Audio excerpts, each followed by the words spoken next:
आ गए। अब आ ही गए हो तो पूरी वीडियो देख कर जाना। जैसा कि बिगनिंग आफ्टर द एंड के पिछले सीजन में हम लोगों ने देखा था, विंसम ने आर्थर को एक टास्क दिया था। टास्क के अंदर आर्थर को rapid squirrel, silver panther, titan bear को पकड़ना था, लेकिन एक बेल को बिना रिंग किए हुए। इसके साथ ही साथ आर्थर को अपने मैजिक्स को भी यूज करना अलाउ नहीं था। आर्थर विंसम की इस बात पर बड़ी आसानी से मान तो जाता है, लेकिन उसको केवल रैपिड स्क्वेरल को ही पकड़ने में बहुत ही ज्यादा दिक्कतों का सामना करना पड़ता है। आर्थर लाख कोशिश करने बाद भी रैपिड स्क्वेरल को नहीं पकड़ पा रहा होता है, लेकिन आर्थर तभी भी अपने आसपास के एनवायरनमेंट को ऑब्जर्व करते साथ ही अपने पास से फुटवर्क स्किल को जनरेट करता है, जिससे वो बहुत ही तेजी से आसपास में मूव कर पा रहा था, जिसकी वजह से आर्थर रैपिड स्क्वेरल को पकड़ने में तो कामयाब हो जाता है और उसका अब अगला टारगेट होता है silver panther. Arthur silver panther को पकड़ने के लिए तो जाता है, लेकिन सिल्वर पैंथर के साथ फाइट करने के चक्कर में आर्थर क्लिफ से नीचे गिर जाता है। आर्थर अपनी जान बचाने के लिए अपनी वाइंड मैजिक को यूज करता है, क्योंकि आर्थर क्वाड्रेटा एलिमेंट यूजर है, इसलिए वो पांचों के पांचों एलिमेंट्स को मैनिपुलेट कर सकता है। और वहां पर आर्थर अपनी पावर्स को यूज करते हुए बड़ी आसानी से और बहुत ही ज्यादा सेफली तरीके से लैंड कर लेता है। उस क्लिफ से नीचे उतरने के बाद आर्थर की मुलाकात होती है टाइटन बेयर से, और यहीं से हमारे सीजन की एंडिंग हुई थी। तो आप लोगों ने अगर जो इसका पिछला सीजन नहीं देखा तो जाके देख लीजिए, लिंक डिस्क्रिप्शन में मैं दे दूंगा। क्योंकि अगर जो आप इसका पिछला सीजन बिना देखे यहाँ पर आ रहे हो तो आगे आपको कुछ भी समझ में नहीं आने वाला, तो पहले जाकर आप उसे देख लो। भाई ने बहुत ही ज्यादा प्यारी तरीके से इसे एक्सप्लेन किया है। सीन की स्टार्टिंग होती है आर्थर के पास से, जिसके सामने टाइटन बेयर गुर्राते हुए खड़ा था। आर्थर उसे देखकर बहुत ही ज्यादा हैरान हो जाता है, क्योंकि विंसम ने उसे बताया था कि टाइटन बेयर लगभग 10 फीट का होता है, लेकिन आर्थर जब उसे मिल रहा होता है तब वो तो उसकी कमर तक नहीं आ रहा है। आर्थर को लगता है कि ये टाइटन बेयर का बच्चा है, लेकिन हद तो तब हो जाती है कि वो टाइटन बेयर बात करना चालू कर देता है। वो आर्थर के साथ नीचे गिरे सिल्वर पैंथर की लाश को पकड़ते हुए बोलता है कि ये मेरा खाना है।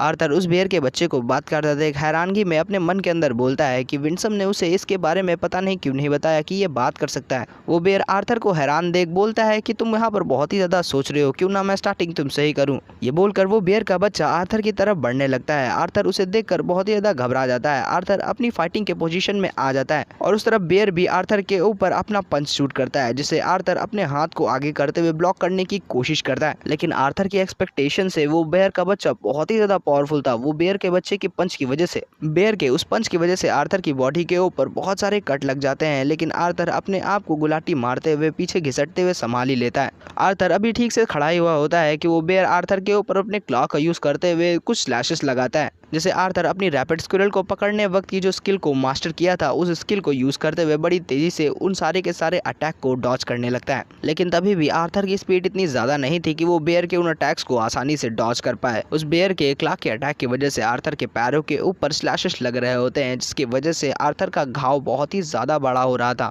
अब आर्थर को रेजिस्ट करता देख वो बेयर बहुत ही ज्यादा गुस्से में आ गया था। वो बेयर आर्थर के ऊपर अपनी जॉ को लेकर अटैक कर देता है, जिससे आर्थर फिर से अपनी रैपिड स्क्विरल टेक्निक को यूज करता है और उस अटैक को बड़ी तेजी से डॉज कर लेता है। इस टेक्निक का नाम रैपिड स्क्विरल टेक्निक नहीं है, लेकिन तभी भी मैं इसको रैपिड स्क्विरल टेक्निक ही बोलूंगा। आर्थर की इस तरीके की अजीबोगरीब मूवमेंट्स को देखकर वो बेयर भी बहुत ही ज्यादा हैरान हो गया था। वो आर्थर से बोलता है कि आखिरकार वो कैसे कर रहा है ये सब। ये बोलकर वो बेयर आर्थर के ऊपर और भी कुछ स्लैशेस लगा देता है, जिसे आर्थर फिर से अपनी रैपिड स्क्विरल टेक्निक को यूज करते हुए उसे डॉज करने की कोशिश करता है, लेकिन उसके चेस्ट के ऊपर कुछ उस बेयर के क्लॉ के निशान आर्थर के चेस्ट के ऊपर छूटे जाते हैं। लेकिन आर्थर यहाँ पर अपनी हिम्मत नहीं छोड़ता। आर्थर गुलेटी पुलेटी मारकर इधर उधर कूद काद कर अपने आप को बचा ही लेता है।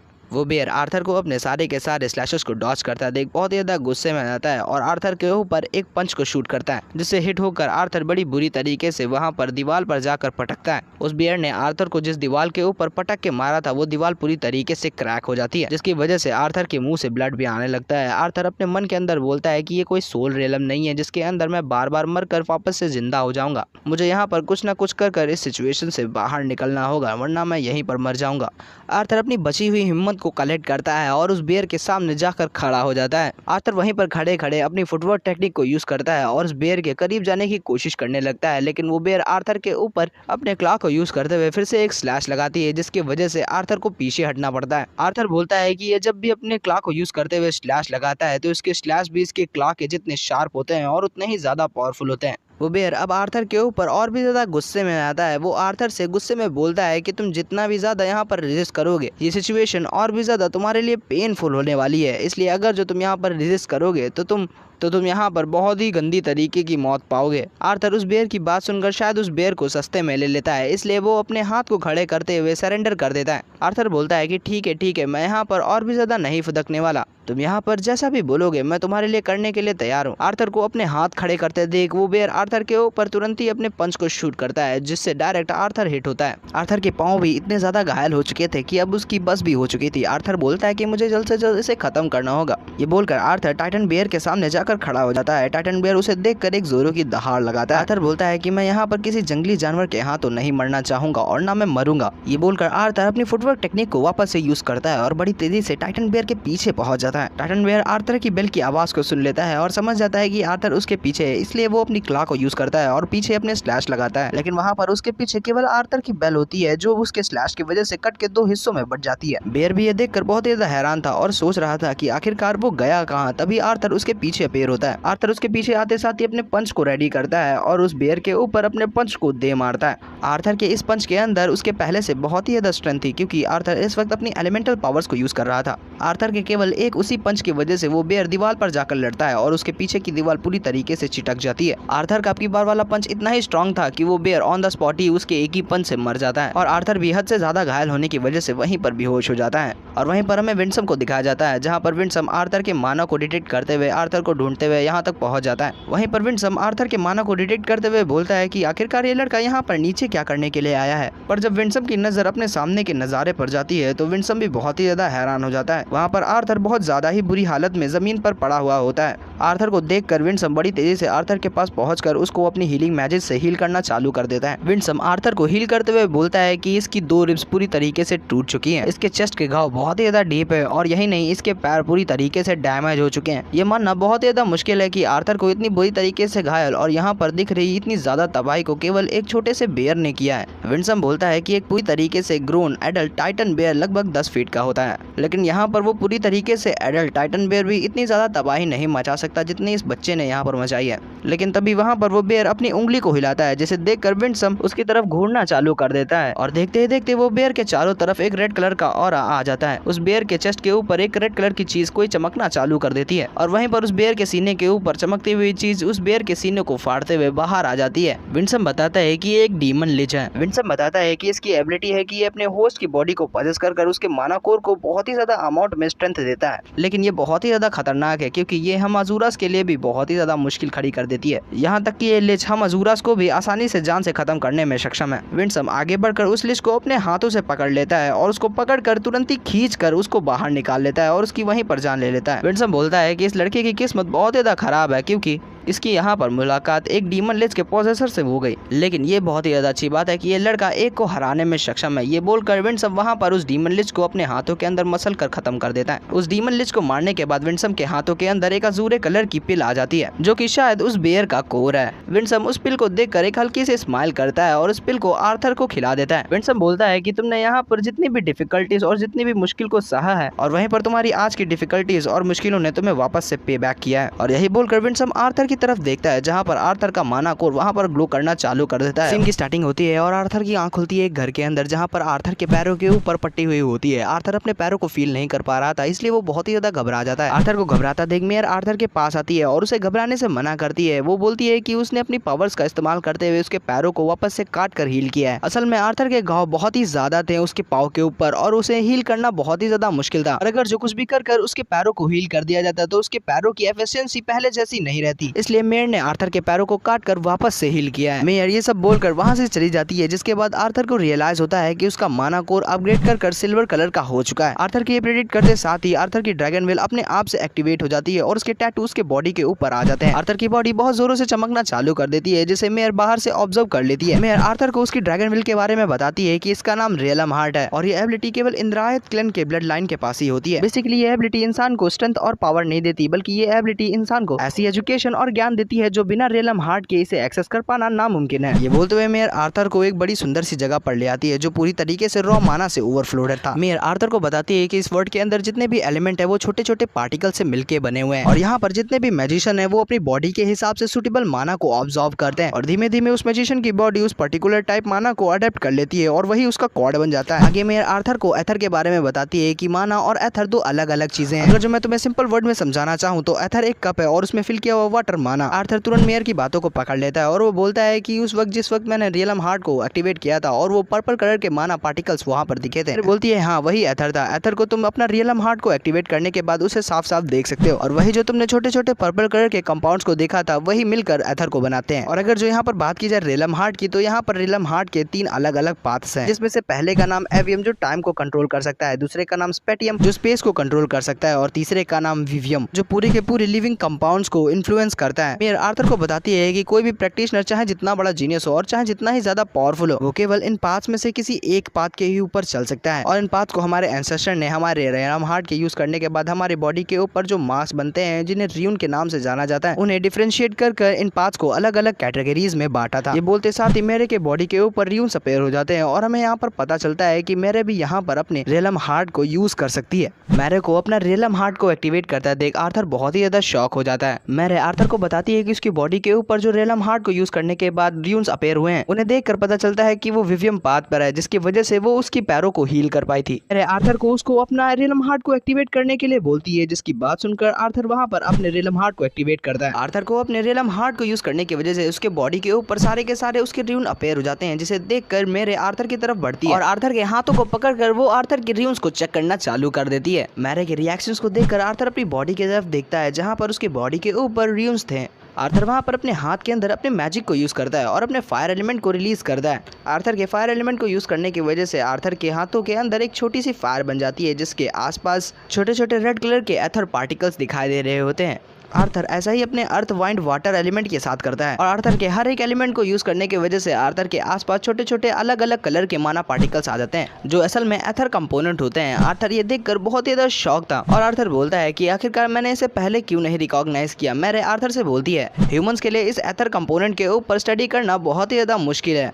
एथर का फंडामेंटल लॉ पूरी तरीके से माना पार्टिकल से अलग है। ये बोलकर मेरे अपने हाथों के अंदर एथर को मैनिपुलेट करना चालू कर देती है। मेरे आर्थर से बोलती है कि अगर जो तुम एथर को माना के जैसे मैनिपुलेट करने की कोशिश करोगे, तुम्हारे हाथों में फेलियर के अलावा और कुछ नहीं लगेगा। और वहीं से मेरे अपने हाथों को यूज करते हुए उन सारे के सारे एथर पार्टिकल्स को वहां से गायब कर देती है। आर्थर ये देखकर बहुत ही ज्यादा शॉक हो जाता है, क्योंकि उसको लग रहा होता है कि मेरे ने यहाँ पर सारे के सारे एथर पार्टिकल्स को ऑब्जॉर्व कर लिया है। आर्थर ये देखकर मेरे से बहुत ही ज्यादा इंप्रेस हो जाता है और वो एक्साइटेड होते हुए मेरे से बोलता है कि आखिरकार वो किस तरीके से एथर को ऑब्जॉर्व कर पा रही है और मैं किस तरीके से एथर को ऑब्जॉर्व करूं। आर्थर का क्वेश्चन सुनकर मेरे आर्थर को बताती है कि एथर को ऑब्जॉर्व नहीं किया जा सकता, तुम यहाँ पर केवल एथर की प्रेजेंस को चेंज कर सकते हो। मेरे आर्थर को बताती है कि मानाकोर हमेशा बॉडी के अंदर रहता है फिजिकल रियलम में, इसलिए मानाकोर का डायरेक्टली एथर को ऑब्जॉर्व करना नामुमकिन है। मेरे आर्थर को बताती है कि उसे चिंता लेने की कोई जरूरत नहीं है, क्योंकि अभी उसकी कल्टीवेशन स्टार्ट ही हुई होती है। जब तुम बड़े हो जाओगे तब तुम इसे धीमे धीमे कर समझ जाओगे। मेरे आर्थर को बताती है कि एक समय ऐसा आएगा जहाँ पर तुम्हारी रूट माना रिफाइनिंग एबिलिटी के ऊपर तुम्हारी कल्टीवेशन डिपेंड नहीं करेगी, लेकिन जो तुम्हारी नॉलेज होगी वो कभी भी तुम्हारी तुमसे पास डाउन नहीं होगी और जिसे लाख कोशिश कर किया भी नहीं जा सकता। मेरे आर्थर से बोलती है कि आर्थर क्या तुम्हें मालूम है तुम किस वजह से एथर को यूटिलाइज कर पा रहे हो। मेरे आर्थर की बात सुनकर थोड़ी देर सोचकर उसके बाद बोलता है कि शायद ये सिल्विया की ड्रैगन विल के कारण हो रहा है। मेरे बोलती है नहीं, ये सिल्विया की ड्रैगन विल के कारण नहीं हो रहा है, लेकिन हाँ सिल्विया की ड्रैगन विल के कारण तुम्हारी बॉडी एथर के बर्डन को उठा पा रही है। मेरे की बात सुनकर आर्थर फिर से असमंजस में चला जाता है और थोड़ी देर सोचने के बाद आर्थर एकदम से शॉक होते हुए बोलता है मैं एथर को इसीलिए यूटिलाइज कर पा रहा हूँ क्योंकि मेरे पास चारों के चारों एलिमेंट को यूज करने की एबिलिटी है। जिस पे सिल्विया स्माइल करते हुए बोलती है कि हाँ अब तुमने सही बोला। वहीं पर हंसते हंसते मैरे की नजर आर्थर के ऊपर जाती है, जहां पर आर्थर अपने रियलम हार्ट की वजह से उसकी बॉडी कांप रही होती है। वो ज्यादा देर तक रियलम हार्ट को नहीं रोक पा रहा होता है, इसलिए मैरे आर्थर से बोलती है कि ये तो बहुत ही अच्छी बात है कि तुम रियलम हार्ट को इतनी देर तक एक्टिवेट कर रख पा रहे हो, लेकिन अभी तुम रियलम हार्ट को यहाँ पर डीएक्टिवेट कर दो। मैरे की बात सुनकर आर्थर वहाँ पर अपने रियलम हार्ट को डीएक्टिवेट कर देता है। आर्थर अपने रियलम हार्ट को डीएक्टिवेट करने के बाद मैरे से पूछता है कि मैरे क्या तुम मुझे यहाँ पर बताओगे किस क्वालिटी का एथर मेरे ऊपर सूट करेगा और मैं उसे अच्छी तरीके से मैनिपुलेट कर पाऊंगा। आर्थर की बात सुनकर मैरे आर्थर से बोलती है कि आर्थर मुझे यहाँ पर तुमसे सबसे पहले ये चीज बताने दो। मैरे आर्थर से बोलती है कि आर्थर मुझे यहाँ पर नहीं मालूम कि किस तरीके का एथर तुम्हारे ऊपर सूट करेगा, और मुझे लगता है कि जिस तरीके से हम अजूरास एथर को मैनिपुलेट करते हैं और यूटिलाइज करते हैं तुम उस तरीके से नहीं कर पाओगे। मुझे मालूम है तुम बहुत ही बड़े जीनियस हो क्योंकि तुम्हारे पास चारों के चारों एलिमेंट को मैनिपुलेट करने की एबिलिटी है। यही नहीं, तुम्हारे पास ड्रैगन विल है और इसके साथ ही साथ तुम्हारे पास रियलम हार्ट फिजिक्स भी है। पर ये बहुत ही बड़ा बैड लक है क्योंकि यहाँ पर तुम केवल साधारण से एक ह्यूमन हो। आर्थर मैरे की बात सुनकर गुस्से में अपने दांत बीज लेता है। आर्थर ये सुनकर अपसेट हो जाता है, लेकिन मैरे आर्थर को वहाँ पर बताती है कि उसका पाथ कौन सा है। भले ही वो टाइम को मैनिपुलेट कर पा रहा है, लेकिन इसका कोई मतलब नहीं है कि वो एवियम पाथ पर जाने वाला है। मैरे आर्थर को बताती है कि उसका रियलम हार्ट का पाथ सिल्विया के जैसे स्पेटियम है जो स्पेस फैब्रिक को कंट्रोल कर सकता है। मैरे की बात सुनकर आर्थर बोलता है कि मैरे, जिस तरीके से तुमने यहाँ पर बोला उसके हिसाब से मुझे लगता है कि मेरी कॉन्सिक्वेंस इस एबिलिटी को किसी भी हाल में कंट्रोल नहीं कर पाएगी। ये बोलकर आर्थर वहाँ पर बहुत ही ज्यादा परेशान हो जाता है। वो मैरे से बोलता है कि मैरे, तुम मुझे यहाँ पर बताओ कि मैं आखिरकार करूँ तो करूँ क्या। इतनी दूर इस ग्रैंड एबिलिटी के बारे में जानने के बाद क्या मेरे पास इतनी क्वालिफिकेशन है कि मैं इस एबिलिटी को होल्ड कर पाऊँ? पर मुझे लगता है कि एक लेसर बीइंग होने के कारण मेरी फिजिकल लिमिटेशन की वजह से मैं इस एबिलिटी को हैंडल नहीं कर पाऊंगा। आर्थर को गुस्से में देख मैरे आर्थर को दिलासा देते हुए बोलती है कि ये बहुत ही ज्यादा बुरा है आर्थर, तुम्हारे पास बहुत ही ज्यादा ओवरवेलमिंग पोटेंशियल है, लेकिन तुम अपनी कैपेसिटी से बंधे हुए जिसके ऊपर तुम कंट्रोल नहीं कर सकते। मैरे आर्थर को बोलती है कि वो ये सारी चीजें उसे किसी भी तरीके से मूव करने या उसे नीचे दिखाने के लिए बिल्कुल भी नहीं बोल रही है। पर हाँ, मैं इससे तुम्हें ये बताने की कोशिश कर रही हूँ कि नॉलेज सबसे ज्यादा इंपॉर्टेंट और सबसे ज्यादा पावरफुल स्ट्रेंथ है, और मुझे पक्का यकीन है कि तुम इसके साथ अपनी फिजिकल रियलम की बाउंड्रीज को ब्रेक थ्रू कर आगे जाने का रास्ता ढूंढी लोगे, और आगे चलकर शायद तुम कुछ ऐसा करके दिखाओगे जिसे अजूरा ने भी कभी सोचा नहीं होगा और ना कभी करने की कोशिश की होगी। मैरे आर्थर को बताती है कि उसने यहाँ पर बहुत से रूल तोड़ दिए हैं उसे ये सारी चीजों के बारे में नॉलेज देकर। अगर जो नॉलेज किसी गलत हाथों में पड़ गई तो इसे ड्रैगन रेस के खिलाफ भी यूज किया जा सकता है। मैरे आर्थर से बोलती है कि उसके पास रियलम हार्ट है और उसके पास चारों के चारों एलिमेंट्स को यूज करने की एबिलिटी है, इसलिए किसी भी फाइट के वक्त उसके हाथों में जो कुछ भी होगा वो उसे एक वेपन की तरह यूज कर सकता है। पर यहाँ पर तुमने जिस मूवमेंट टेक्निक को क्रिएट किया था जिसकी वजह से तुम यहाँ पर घर पर इस हालत में पड़े हुए हो, उसको छोड़कर तुम किसी भी चीज को, किसी भी एबिलिटी को यूज कर सकते हो। मैरे आर्थर को उसकी मूवमेंट टेक्निक को साफ साफ यूज करने से मना कर देती है। वो बोलती है अगर जो वो इस मूवमेंट टेक्निक को इसी तरीके से यूज करता रहा तो आगे चलकर वो अपने पैरों को खो देगा। मैरे की बात सुनकर आर्थर वहाँ पर बहुत ही ज्यादा अपसेट हो जाता है। आर्थर बोलता है कि इतने दिनों की मेहनत, इतनी हार्ड ट्रेनिंग और इस एबिलिटी को रिफाइन करने के बाद मेरे हाथों में कुछ भी नहीं आया। आर्थर वहाँ पर एक आस में कि मैरे को अगर जो वो मिराज वॉल के मैकेनिज्म के बारे में बताएगा, किस तरीके से वो एबिलिटी वर्क करती है इस बारे में बताएगा, तो शायद मैरे आर्थर को मिराज वॉल को यूज करने की परमिशन दे देगी। लेकिन मैरे को मिराज वॉल के मैकेनिज्म के बताने के बाद भी मैरे स्टिल आर्थर को उस एबिलिटी को यूज करने से साफ साफ इनकार कर देती है। सीन की स्टार्टिंग होती है और हमें दिखाया जाता है आर्थर को जो अपने रूम के अंदर बैठा हुआ होता है। मैरे की ये बात सुनकर कि आर्थर अब अपने मिराज बॉल को यूज नहीं कर पाएगा, आर्थर बहुत ही ज्यादा परेशान हो चुका था। हालांकि उसकी रिसेंट की फाइट से आर्थर को पता चलता है कि आर्थर अपने बिना माना को यूज करे हुए एडवेंचरर की रैंक के ऊपर डबल ए रैंक पर आता है। मतलब कि आर्थर अब अपने बिना माना को यूज करे हुए डबल ए रैंक का एक एडवेंचरर है। असल में मैरे ने आर्थर को मिराज बॉल को यूज करने से इसलिए मना किया था क्योंकि आर्थर एक ह्यूमन है और ह्यूमन की बॉडी अजूरास की तरह नहीं होती। यहाँ पर अजूरास के पास जन्म से ही माना को मैनिपुलेट करने की ऐसी क्षमता है जो ह्यूमन की एक्सपेक्टेशन के भी परे है। और ठीक इसी वजह से मैंने आर्थर को मिराज वॉल को यूज करने से मना कर रही थी क्योंकि आर्थर की बॉडी एक ह्यूमन की है और जिसकी वजह से अजूरे वॉल टेक्निक आर्थर की बॉडी के ऊपर बहुत ही ज्यादा खतरनाक असर दिखा रही थी, जिसकी वजह से आर्थर की बॉडी किसी भी वक्त कोलैप्स कर जाए किसी को भी नहीं पता। आर्थर बोलता है कि विंसम के रिपोर्ट के अनुसार एक सिंगल रिटायनर पूरी की पूरी एक टीम को इनालेट करने के लिए काफी है, जिसे एक लेंस लीड कर रहा हो।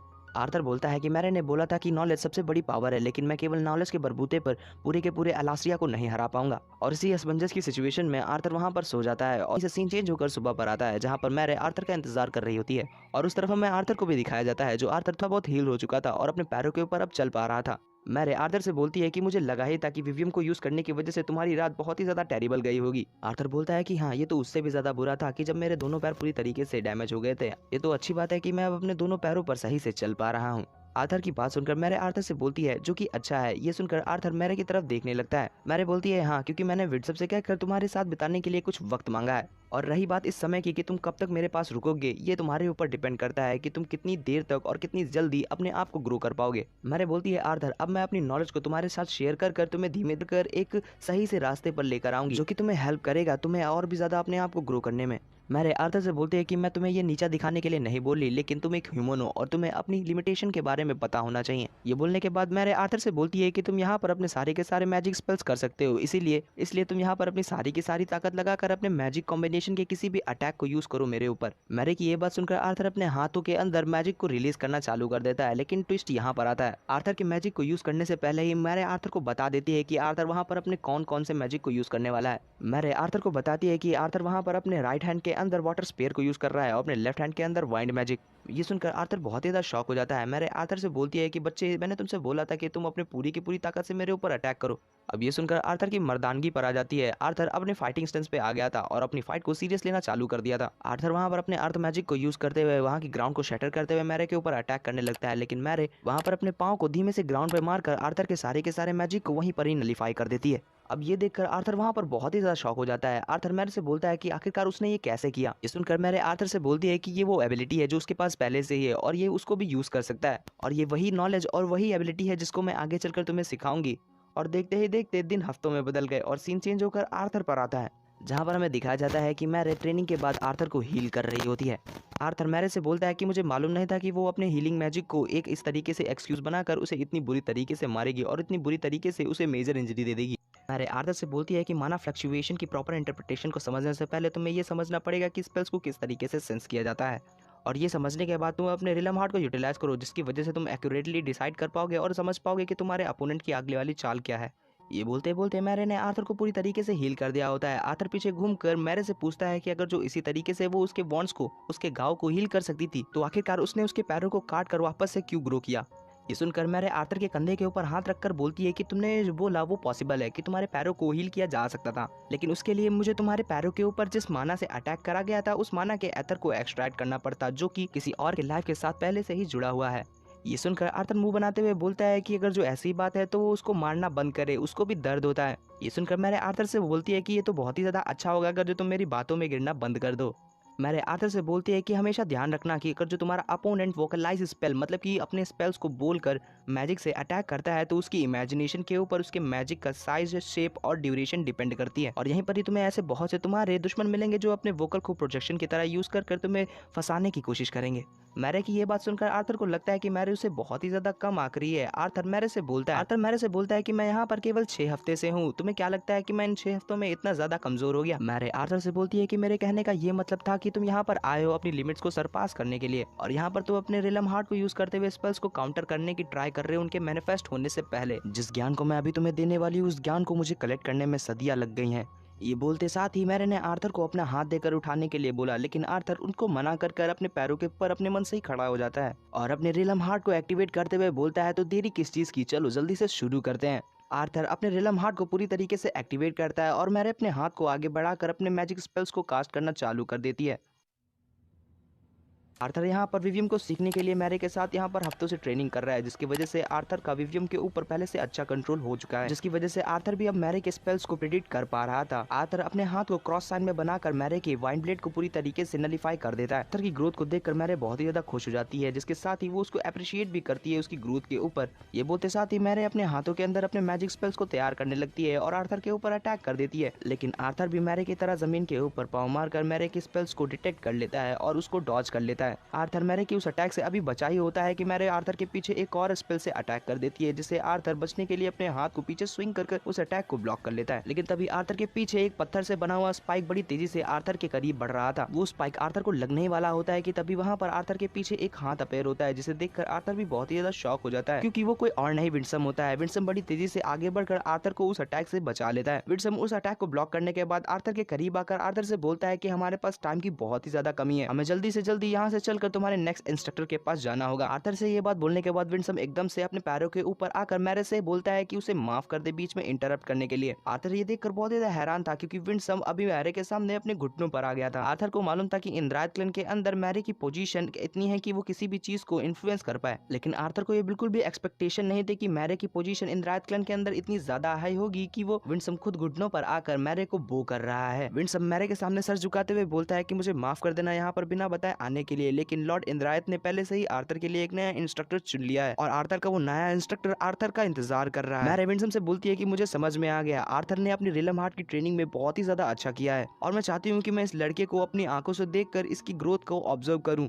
जिसके लिए मैं कभी कदार इस लड़के को देखने के लिए आ सकती हूँ। विंडसम अपने सर को हाँ की डायरेक्शन में हिलाते हुए बोलता है, ऑफ कोर्स आप जरूर आकर इस बच्चे को ऑब्जर्व कर सकती हैं। ये बोलकर विंडसम और आर्थर मैरे से विदा लेकर आर्थर के नए इंस्ट्रक्टर के पास जाने के लिए अपने रास्ते पर चल देते हैं, जहाँ पर विंडसम लगातार आर्थर को घूरे जा रहा होता है, जिसे आर्थर भांप लेता है और उसे पूछता है, क्या मेरे मुंह पे कुछ लगा है जो तुम मुझे इतनी देर से घूरे जा रहे हो। ये सुनकर विंडसम बोलता है कि लेडी मैरे ने अपना टाइम देकर केवल तुम्हें हील नहीं किया, साथ ही साथ तुमको ट्रेन भी किया। बच्चे तुम्हारी किस्मत मुझे बार बार अचंभे में डाल रही है। ये सुनकर आर्थर विंडसम से पूछता है कि आखिरकार मैरे है कौन। ये सुनकर विंडसम बोलता है कि अगर जो लेडी मैरे ने तुम्हें अपने बारे में नहीं बताया तो मैं उस हद में नहीं हूँ कि मैं उनके बारे में तुम्हें कुछ बता सकूं। ये सुनकर आर्थर स्माइल करते हुए बोलता है कि विंडसम, जब मैं तुमसे पहली बार मिला था तो मुझे लगा था कि तुम्हारी इंद्रायत क्लैन के अंदर पोजीशन अच्छी खासी होगी, लेकिन मैरे के सामने तुम्हारी हालत को देखकर मेरी इस गलतफहमी से पर्दा उठ गया। आर्थर की ये टॉन्ट सुनकर विंडसम गुस्सा करते हुए बोलता है कि अपनी जबान संभाल के बात करो इंसानी बच्चे। भले ही मैं अजूरास में सबसे लोएस्ट रैंक पर आता हूँ, लेकिन मैं तुम्हारे जैसे लेसर बीइंग से बहुत ही ज्यादा ताकतवर हूँ। विंसम और आर्थर एक दूसरे का मजाक उड़ाते ही उड़ाते एक गेट के सामने आ जाते हैं और उस गेट के अंदर एंटर कर जाते हैं। उस गेट के अंदर एंटर करने के बाद आर्थर और विंसम जब दूसरी तरफ से बाहर निकलते हैं तो आर्थर और विंसम देखते हैं एक वैली के ग्राउंड के अंदर खड़े हैं जिसके चारों तरफ बहुत ही बड़ी बड़ी दीवारें।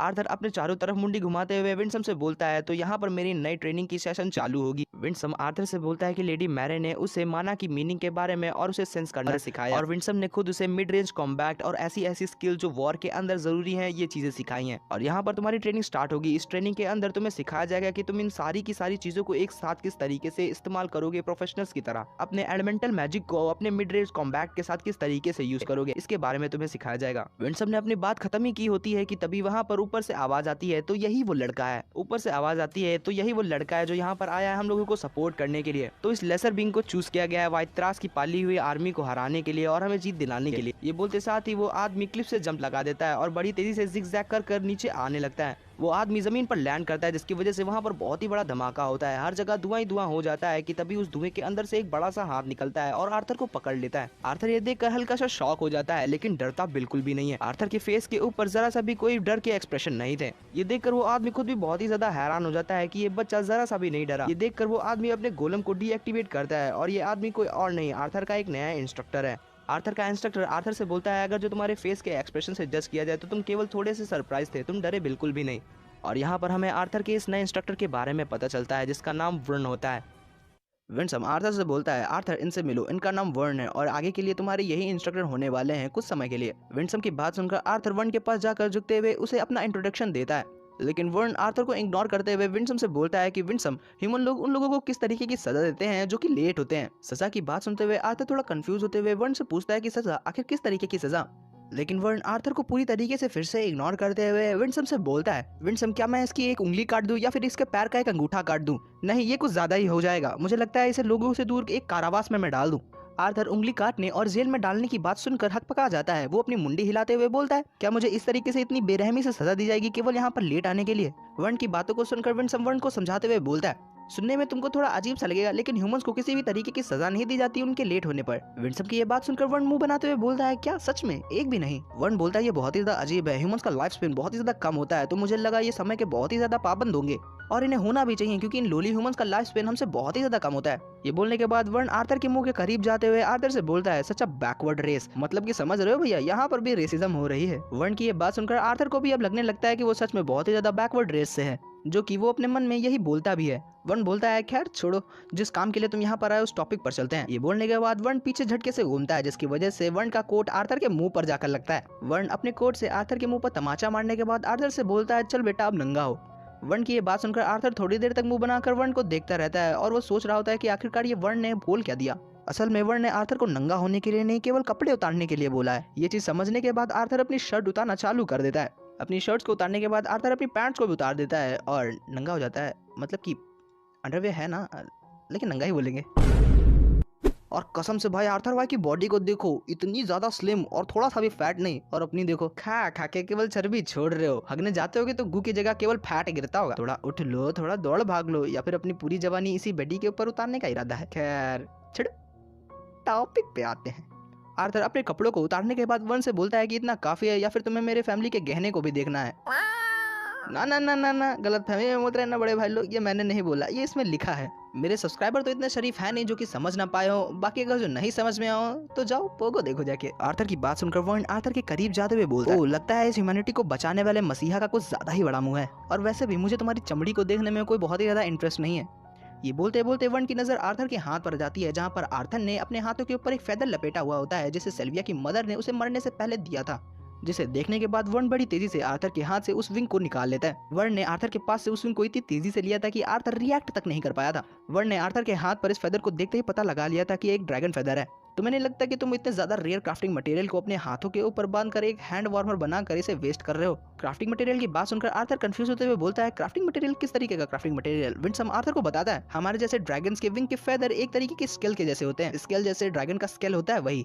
ये फेदर एक यूनिक तरीके की प्रॉपर्टी को कंटेन करता है जो माना और एथर दोनों में बहुत ही ज्यादा काम आता है। विंसम बोलता है कि हमारे पैदा होने के बाद हम लोग कभी भी अपने विंग से अपने फेदर को नहीं गिराते, लेकिन अगर जो किसी मेल ड्रैगन या किसी फीमेल ड्रैगन ने तुम्हें अपना ये फेदर दिया है तो इसका मतलब वो तुम्हारे ऊपर बहुत ही ज्यादा भरोसा करती है और या फिर तुम उसके बहुत ही ज्यादा करीब हो। ये बोलते हुए वर्ण ने आर्थर को सेल्विया का विंग वापस कर दिया होता है। विंसम की ये बात सुनकर आर्थर अपने फ्लैशबैक में चला जाता है जहाँ पर सेल्विया ने आर्थर को अपना ड्रैगन विंग और अपना एक एग दिया था। भाई मैं बहुत ही दिनों के बाद इसे एक्सप्लेन कर रहा हूँ, इसी वजह से मुझे लगता है कि मैं नाम भूल गया हूँ, तो फिर मुझे बता देना कि सेल्विया इसका नाम था या फिर उस अंडे से जो ड्रैगन निकली थी उसका नाम सेल्विया था। आर्थर उस विंग को अपने हाथों में लेकर देखते हुए बोलता है कि इसके बारे में तो मुझे पता ही नहीं था। ये बोलने के बाद आर्थर उस विंग को अपने पास रख लेता है, जिसके तुरंत बाद वर्ण आर्थर का हाथ पकड़ लेता है। वर्ण आर्थर से बोलता है, चलो इस फेदर वेदर की बात बंद करो और अपने हाथों को बाहर निकालो, मुझे तुम्हें एग्जामिन करना है। वर्ण की बात सुनकर आर्थर वैसा ही करता है जैसा वर्ण बोलता है और वर्ण आर्थर की बॉडी के चारों तरफ घूमकर आर्थर की बॉडी का मेजरमेंट लेना चालू कर देता है। आर्थर की बॉडी का पूरी तरीके से मेजरमेंट लेने के बाद वर्ण आर्थर से बोलता है, चलो अब तुम अपने जितने भी एलिमेंट है उनको यूज करते हुए अपने मैजिक स्पेल्स को कास्ट करना चालू करो और ध्यान रखना उन स्पेल्स को यूज करने के लिए केवल तुम्हें अपने सीधे हाथ का इस्तेमाल करना है। वर्ण की बात सुनकर आर्थर अपने सारे के सारे एलिमेंट को यूज करना चालू कर देता है, जिसकी स्टार्टिंग वो अपने अर्थ एलिमेंट से करता है। आर्थर अपने अर्थ एलिमेंट को यूज करते हुए अपने सामने लगभग 2.5 मीटर लंबा एक मिट्टी का पिलर खड़ा कर देता है। इसके बाद आर्थर अपने वाइंड, फायर, वाटर, आइस और लाइटनिंग एलिमेंट को यूज कर वर्ण को दिखाता है और वर्ण के इस मेजरमेंट को कंप्लीट करते करते वहां पर लगभग शाम हो ही जाती है। तब जाके वर्ण के सारे मेजरमेंट कंप्लीट होते हैं। वर्ण आर्थर से बोलता है कि बेसिक मेजरमेंट और कैलकुलेशन कंप्लीट हो चुका है, अब देखते हैं कि तुम अपने माना को अपने बैटल आर्ट में किस तरीके से इस्तेमाल करते हो। बेसिकली वर्ण आर्थर को देखना चाहता है कि आर्थर अपने मैजिक्स को और अपने माना को किस तरीके से अपनी फाइट के अंदर इस्तेमाल करता है और जस्ट उसके पीछे खड़ा आर्थर किसी लड़की की तरह अपनी बॉडी को छिपा रहा होता है, जिसके साथ ही वर्ण एक चुटकी बजाता है, जिसकी वजह से सामने से एक बहुत ही बड़ा गोलम अपेयर होकर आर्थर और वर्ण की तरफ बढ़ने लगता है। वर्ण अपने सामने दौड़ते आ रहे उस गोलम के ऊपर आर्थर को अपने अटैक को फायर करने के लिए बोलता है, जिसकी बात को सुनकर आर्थर उसके ऊपर अपने लाइटनिंग एलिमेंट को यूज करते हुए उसको पूरी तरीके से तबाह कर देता है। जिसके साथ ही आर्थर के पीछे एक और गोलम अपेयर होता है, जिसे मारने के लिए आर्थर अपने हाथों के अंदर अपनी लाइटनिंग एलिमेंट को चार्ज करने लगता है। लेकिन तभी आर्थर के जस्ट पीछे एक और गोलम अपेयर होता है जो आर्थर के पैरों के ऊपर अपने हाथ से अटैक कर देता है, जिसकी वजह से आर्थर डिस्बैलेंस होकर नीचे गिर जाता है। इसकी वजह से आर्थर का अटैक मिस होकर आसमान में चला जाता है। वर्ण उस अटैक को देखकर बोलता है, ओह तुमने तो मिस कर दिया। और वर्ण की ये सब बातों को सुनकर आर्थर को बहुत ही ज्यादा गुस्सा आ रहा होता है। आर्थर गुस्से में अपने माथे के ऊपर हाथ रखते हुए बोलता है कि आखिरकार तुम मुझे बताओगे कि तुम करना क्या चाहते हो। अगर जो तुम यहाँ पर मुझे बता दोगे कि तुम मेरे साथ करना क्या चाहते हो तो मैं तुम्हारे साथ और भी ज्यादा कोऑपरेटिव हो सकता हूँ, क्योंकि तुम्हारी ये कैलकुलेशन और मेजरमेंट मेरे लिए थोड़ी ज्यादा सब्जेक्टिव होती जा रही है। जिसके साथ ही आर्थर खुद ही वहाँ पर बताना चालू कर देता है कि वो सबसे ज्यादा कौन कौन से एलिमेंट को यूज करने में कंफर्टेबल महसूस करता है। आर्थर वर्ण से बोलता है कि वो सबसे ज्यादा कंफर्टेबल वाटर और फायर एलिमेंट से है, लेकिन जिस एरिया में अभी हम लोग हैं इस एरिया के अंदर वाटर माना की एफिनिटी बहुत ही ज्यादा कम है। आर्थर की बात सुनकर वर्ण आर्थर से बोलता है कि बच्चे इसके बारे में मुझे पहले से पता है। जिसके बाद आर्थर से वो उसकी एज पूछता है कि बच्चे आखिरकार तुम्हें लगता है तुम कितने साल के हो। इसकी बातों को सुनकर आर्थर बोलता है कि मैं लगभग 15 साल का हो चुका हूँ। आर्थर की एज को जानकर वर्ण बोलता है कि मुझे लगता है कि तुम यहाँ पर पूरी तरीके से बुद्धिहीन नहीं हो। वर्ण आर्थर से बोलता है कि चलो इसे बंद करो, अभी मुझे तुम्हारे बारे में और भी ज्यादा एनालाइज करना है।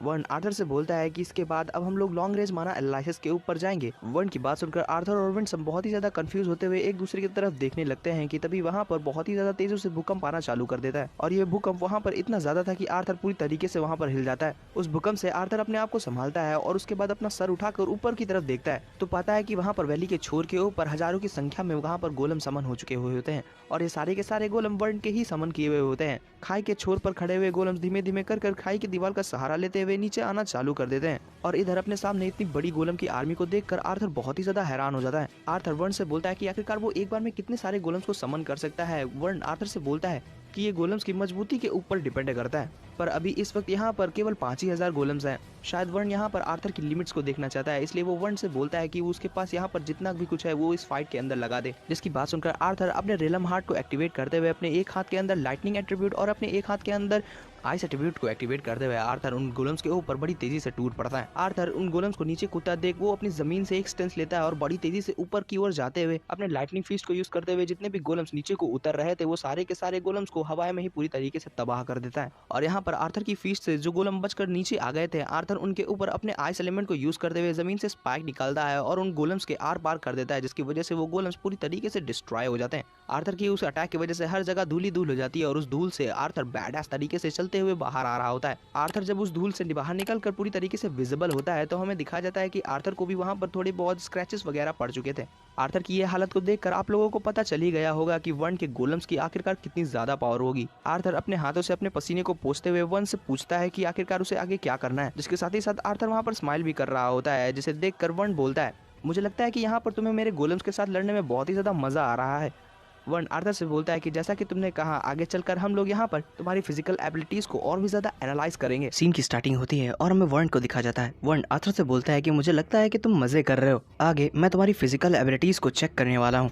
विंसम ने मुझे बताया था कि तुम सॉर्ड के साथ बहुत ही ज्यादा कंपैटिबल हो और तुम बहुत ही ज्यादा अच्छे हो उसके साथ फाइट करने में। रिसेंटली तुम कॉर्डरस के इंस्ट्रक्शन के अंदर अपनी कॉम्बैट एबिलिटीज को सीख रहे थे। और इस तरफ आर्थर की देह पर कोई कपड़ा ना होने की वजह से ठंड के मारे आर्थर वहाँ पर कांप रहा था। आर्थर कांपते हुए वन से बोलता है, बाकी सब तो ठीक है, लेकिन आखिरकार मुझे इसी तरीके से और कितनी देर तक रहना होगा। बोलता है कि मैं तुम्हारी बड़ी से बड़ी लेकर छोटी से छोटी मूवमेंट को एनालाइज कर रहा हूँ, इसीलिए तुमको इसी तरीके से रहना होगा। और वैसे भी मुझे तुम्हारी इस चमड़ी को देखने में कोई बहुत ही ज्यादा मजा नहीं आ रहा है। वन की टॉन सुनकर आर्थर भी थोड़ा गुस्सा होते हुए वन को टॉन करते हुए कहता है, तुम्हारे ये शब्द ये कितने ज्यादा कंफर्टिंग है। वन आर्थर के सर के ऊपर फ्लिक करते हुए आर्थर से बोलता है कि चलो ठीक है, तुम अपने प्राइमरी वेपन को बाहर निकालो जिसे तुम अपनी बैटल के अंदर यूज करते हो। वन की फ्लिक से आर्थर अपने सर के ऊपर हाथ रखते हुए अपनी स्वॉर्ड को समन कर लेता है और उस स्वॉर्ड को आर्थर के हाथ में देखकर वन बहुत ही ज्यादा हैरान हो जाता है। वन हैरान होकर आर्थर के हाथ से उसकी स्वॉर्ड लेता है, जिसके बाद वो जोरों से हंसना चालू कर देता है। वन को इस तरीके से हंसता देख आर्थर को लगता है कि वो उसकी स्वॉर्ड को एक सिंपल सा लकड़ी का टुकड़ा मान रहा है, इसलिए वो इसी तरीके से हंस रहा है। आर्थर वन से बोलता है कि ये चीज तुमको जितनी सिंपल दिख रही है, ये चीज उतनी सिंपल नहीं है, लाओ मुझे दो, मैं तुम्हें दिखाता हूँ। बोलकर आर्थर अपनी स्वॉर्ड वन से लेने लगता है कि तभी वन अपने हाथ को दूर हटाते हुए आर्थर से कहता है कि बच्चे, मुझे मालूम है कि आखिरकार ये चीज है क्या। वन अपनी मुंडी घुमाते हुए अपने पीछे खड़े विंसम से कहता है कि विंसम, इस बच्चे को मेरे पास लाने से पहले क्या तुमको इसके बारे में पहले से मालूम था? विंसम बोलता है कि हाँ, मुझको इसके बारे में थोड़ा बहुत तो हिंट था। विंसम की बात सुनकर वन आर्थर की उस स्वॉर्ड को उसकी म्यान से बाहर निकालने लगता है और आर्थर आंखें बंद कर अपनी मुंडी हिलाते हुए वन से बोलता है कि इस स्वॉर्ड को तुम बाहर नहीं निकाल सकते, केवल मैं ही ऐसा हूँ जो इसको इसकी म्यान से बाहर निकाल सकता है। ये बोल ही रहा होता है कि तभी वहाँ पर एक शिंक की आवाज आती है और आर्थर की आंखें खड़ी हो जाती हैं। आर्थर जब अपने सामने देखता है तो पाता है कि वन ने उसकी स्वॉर्ड को उसकी म्यान से बाहर निकाल लिया था। अपनी स्वॉर्ड को देखकर आर्थर कंफ्यूज होते हुए वन से बोलता है कि कैसे मेरी स्वॉर्ड को उसकी म्यान से कैसे निकाल पाए? क्या ये इसलिए है क्योंकि तुम एक असुरा हो जिसकी वजह से तुम मेरी स्वॉर्ड को उसके म्यान से बाहर निकाल पाए, जबकि वो स्वॉर्ड मुझसे बॉन्ड है? इस तरफ आर्थर की बात सुनकर वन उस स्वॉर्ड को चलाते हुए बोलता है कि ऐसा कुछ भी नहीं है बच्चे, मैं इस स्वॉर्ड को इसकी म्यान से बाहर इसलिए निकाल पाया क्योंकि मैंने ही इस स्वॉर्ड को बनाया है। आर्थर हैरान होते हुए वन से बोलता है, क्या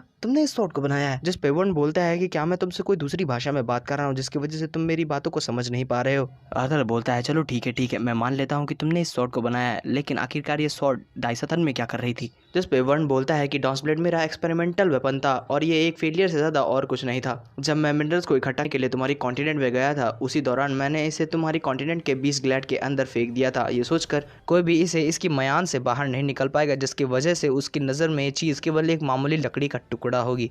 पर यह सोचना कि अंत में जाकर ये तुम्हारे हाथों में लगेगी और तुम इसे अपना बॉन्ड भी बना लोगे, ये चीज बहुत ही ज्यादा ऑड है। ये बोलकर वर्ण आर्थर की तरफ देखने लगता है और आर्थर भी उसकी तरफ देखने लगता है, जिसके तुरंत ही बाद वर्ण आर्थर को इग्नोर करते हुए अपने दिमाग के अंदर सारी की सारी पॉसिबिलिटीज को सोचने लगता है, जिसकी वजह से आर्थर को थोड़ा इंसल्ट वाला फील होता है। आर्थर अपनी स्वॉर्ड की तरफ अपने हाथ को बढ़ाते हुए वर्ण से बोलता है कि रुको, तुमने बोला कि डॉन्सब्लेड एक फेलियर है, लेकिन मैंने अपनी पूरी जिंदगी में इससे ज्यादा अच्छी क्वालिटी की स्वॉर्ड आज तक नहीं देखी।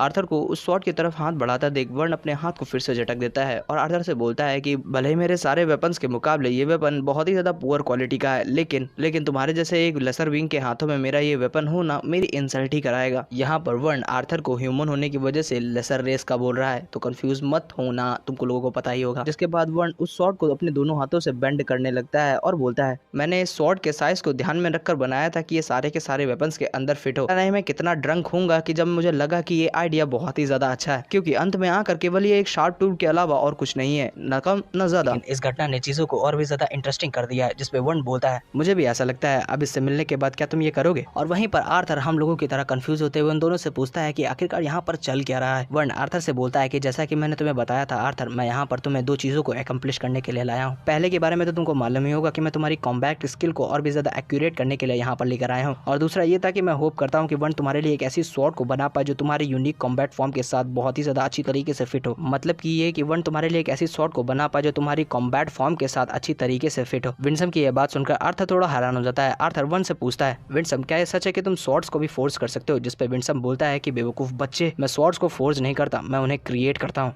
मैं तुम्हें ट्रेनिंग देने के लिए इसीलिए एग्री हुआ था कि लॉर्ड इंद्रात का मेरे ऊपर एक फेवर है, लेकिन उनका फेवर भी इस चीज़ को एक्सटेंड नहीं कर सकता कि मैं तुम्हारे जैसे एक लेसर बीइंग के लिए स्वॉर्ड बनाने में अपना टाइम वेस्ट करूं। और अभी के लिए मैं इस डॉन्स ब्लेड को अपने पास रख रहा हूं। जो बात सुनकर आर्थर हैरान हो जाता है। आर्थर कहता है अभी के लिए? क्या तुम मुझे ये डॉन्स ब्लेड वापस नहीं करने वाले? इस पे वन आर्थर से बोलता है कि बच्चे, भले ये डॉन्स ब्लेड एक साधारण सा शार्प सा टूल है, लेकिन इस वेपन ने तुम्हें अपना मास्टर चूज किया है। मैं स्पेसिफिकली इस वेपन के ऊपर कोई बहुत ही ज्यादा प्राउड तो नहीं हूँ, लेकिन मैं तुम्हें इस वेपन को ऐसे ही नहीं ले जाने दे सकता। जिसके बाद वन अपनी किसी पावर्स को यूज करते हुए अपने हाथ को आगे बढ़ाता है, जिसकी वजह से वहां पर जमीन में कुछ हलचल होने लगती है और वहीं से एक स्वॉर्ड निकलते हुए विंसम के हाथ के अंदर आ जाती है। विंसम आर्थर की तरफ उस स्वॉर्ड को थ्रो करते हुए आर्थर से बोलता है कि अभी के लिए तुम इसी के साथ ट्रेनिंग करो। मैंने इस स्वॉर्ड को इस तरीके से क्रिएट किया है कि अपने यूजर के मूव, फोर्स और उसके इम्पैक्ट को रिसीव कर मेजर कर पाए। वन की बात सुनकर आर्थर उस स्वॉर्ड को लेफ्ट राइट स्विंग करने के बाद बोलता है और मैं इस स्वॉर्ड को किसी भी टाइम जमीन से समन कर सकता हूँ। आर्थर की बात सुनकर वन कहता है इतना कुछ करने के बाद तुम केवल इतनी सी चीज से सरप्राइज हो रहे हो। विंसम अपने हाथ को आर्थर की तरफ आगे बढ़ाते हुए कहता है ओ हाँ,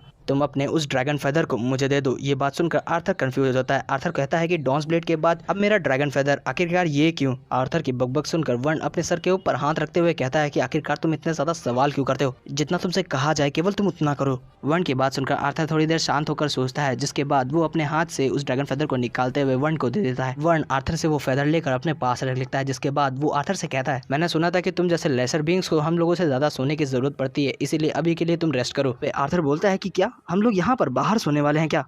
जिस पे वन पीछे घूमते हुए आर्थर से कहता है कि किसने कहा कि हम यहाँ पर सोने वाले हैं? वन का ये बोलना ही था कि विंसम ने वहाँ पर एक पोर्टल को ओपन कर दिया था। विंसम और मुझे कुछ जरूरी काम से जाना पड़ेगा, और वैसे भी इस चीज को किनारे रखो तो बैटल के बीच में कोई मुलायम सा गद्दा तुम्हारे लिए इंतजार नहीं कर रहा होगा। मैं ये तुम्हारे ही अच्छे के लिए कर रहा हूँ। ये बोलते हुए वो दोनों लोग वहाँ से चले जाते हैं। उन दोनों के वहाँ से जाने के बाद आर्थर अपनी आंखें बंद करते हुए कहता है कि मेरे अच्छे के लिए अजी घंटा मेरा। और यहीं से सीन चेंज चुका कुछ समय बाद रात में उसी ग्राउंड के ऊपर आता है, जहाँ पर हमें उसी ग्राउंड के ऊपर मिट्टी से बनी एक छोटी सी झोपड़ी का सीन दिखाया जाता है, और उसी झोपड़ी के अंदर हमारा आर्थर घोड़े बेच कर सो रहा होता है कि तभी वहां पर किसी बड़ी सी चीज के दौड़ने की वजह से जमीन हिलने लगती है, जिसकी वजह से आर्थर की आंखें खुल जाती हैं। आर्थर एकदम से उठता है, जिसकी वजह से वो अपने सामने बनाए हुए अपनी झोपड़ी से टकराता है। आर्थर एकदम से उठता है, जिसकी वजह से उसका सर उसकी पत्थर से बनाई हुई झोपड़ी से टकराता है, और उसी की वजह से वो अपना सर पकड़ते हुए उस झोपड़ी से बाहर आता है और वो अपनी उस झोपड़ी को वहीं पर डिसमेंटल कर देता है। आर्थर अपनी रबर बैंड से अपने बालों को बांधने लगता है कि तभी आर्थर को अपने पैर के पास की जमीन चटकती हुई महसूस होती है, जिसकी वजह से आर्थर की आंखें खड़ी हो जाती हैं। आर्थर बड़ी तेजी से अपनी स्वॉर्ड को समन करते हुए वहां से मूव कर जाता है। आर्थर के वहां से मूव करते साथ ही आर्थर के पैरों के पास की जमीन टूटते हुए वहां से एक गोलम बाहर आता है, और वो गोलम आर्थर के ऊपर अपनी एक्स को यूज करते हुए आर्थर के ऊपर अटैक लॉन्च कर देता है, जिसके काउंटर में आर्थर भी वहां पर अपने अर्थ एलिमेंट को यूज करता है और वहां पर एक बड़ी सी पत्थर की शील्ड बना लेता है। लेकिन आर्थर की उस शील्ड बनने से पहले ही वो गोलम उस शील्ड के ऊपर अपनी एक्स से अटैक करते हुए शील्ड को तोड़ देता है। आर्थर उस धमाके की वजह से खांसते हुए उस धूल से बाहर आता है और अपने सामने पाता है वन को। वन आर्थर से बोलता है कि चल बे बच्चे, जल्दी से अपने कपड़े उतार और फाइट करने के लिए तैयार हो जा। वन की बात सुनकर आर्थर बुरा सा मुंह बनाते हुए वन को देखता है, जिसके बाद वो अपने कपड़े को उतारते हुए अपने ड्रैगन विल को एक्टिवेट कर लेता है और आर्थर अपने वाइंड एलिमेंट को यूज करते हुए अपने सामने खड़े सारे के सारे गोलम को पुश करते हुए पीछे को ढकेल देता है कि तभी आर्थर के पीछे आर्थर के टीम के एक व्हाइट गोलम को विंसम के ब्लैक गोलम ने स्टैब कर दिया होता है। विंसम आर्थर को इंस्ट्रक्ट करते हुए कहता है कि आर्थर अपनी टीम के करीब रहो, जिसकी वजह से तुम अपनी टीम को जिंदा रख पाओगे। विंसम की बात सुनकर आर्थर वहां से बड़ी तेजी से मूव करता है और हमें थोड़ी देर के बाद दिखाया जाता है कि वहां पर आर्थर ने सारे के सारे गोलम्स को खत्म कर दिया होता है। इसको खत्म करने के बाद आर्थर वहां पर थक कर जमीन पर गिर जाता है। आर्थर बोलता है कि ये चीज बहुत ही ज्यादा ब्रूटल थी। तभी वहां पर आर्थर के पीछे विंसम अवेयर होता है। विंसम बोलता है तुम्हारे साइड के 271 लोग मरे हैं और तुम्हारे अपोनेंट साइड के 512। इन लो लेवल गोलम्स के मुकाबले में तुम्हारी ये विक्ट्री कोई बहुत ही ज्यादा इंप्रेसिव नहीं है। वर्ण आर्थर से बोलता है कि ये तुम अपनी लापरवाही समझो या अपनी कमजोरी, लेकिन तुम अपने साइड के बहुत से लोगों को मरने दे रहे हो। जिस पे आर्थर बहाना बनाते हुए कहता है कि शायद ये इसलिए है क्योंकि वो लोग पत्थर की तरह दिखते हैं, जो कि मैं नहीं हूँ। हूँ। आर्थर ये बोल ही रहा होता है कि तभी वन आर्थर को एक पानी की बोतल और एक सैंडविच देता है, जिसकी वजह से आर्थर की आंखों के अंदर चमक आ जाती है। और यहीं से सीन चेंज होकर थोड़ी देर बाद पर आता है, जहाँ पर आर्थर बैटल के अंदर सारे गोलम्स को चीर फाड़ रहा होता है। वन आर्थर से कहता है कि आर्थर तुम्हें उस गोलम कमांडर को मारना होगा जिसके सर के ऊपर क्रॉन है। वन की बात सुनकर आर्थर बड़ी तेजी से उन गोलम्स के ऊपर रश करते हुए उन सारे गोलम्स के सर को काटते हुए आगे को निकलने लगता है कि तभी आर्थर के पीछे से एक गोलम आर्थर के ऊपर अपनी स्पेयर से अटैक कर देता है, जिसके काउंटर में आर्थर पीछे घूमते हुए अपनी स्वॉर्ड का एक स्विंग लगाता है, जिसकी वजह से उस गोलम का हाथ उसके स्पेयर के साथ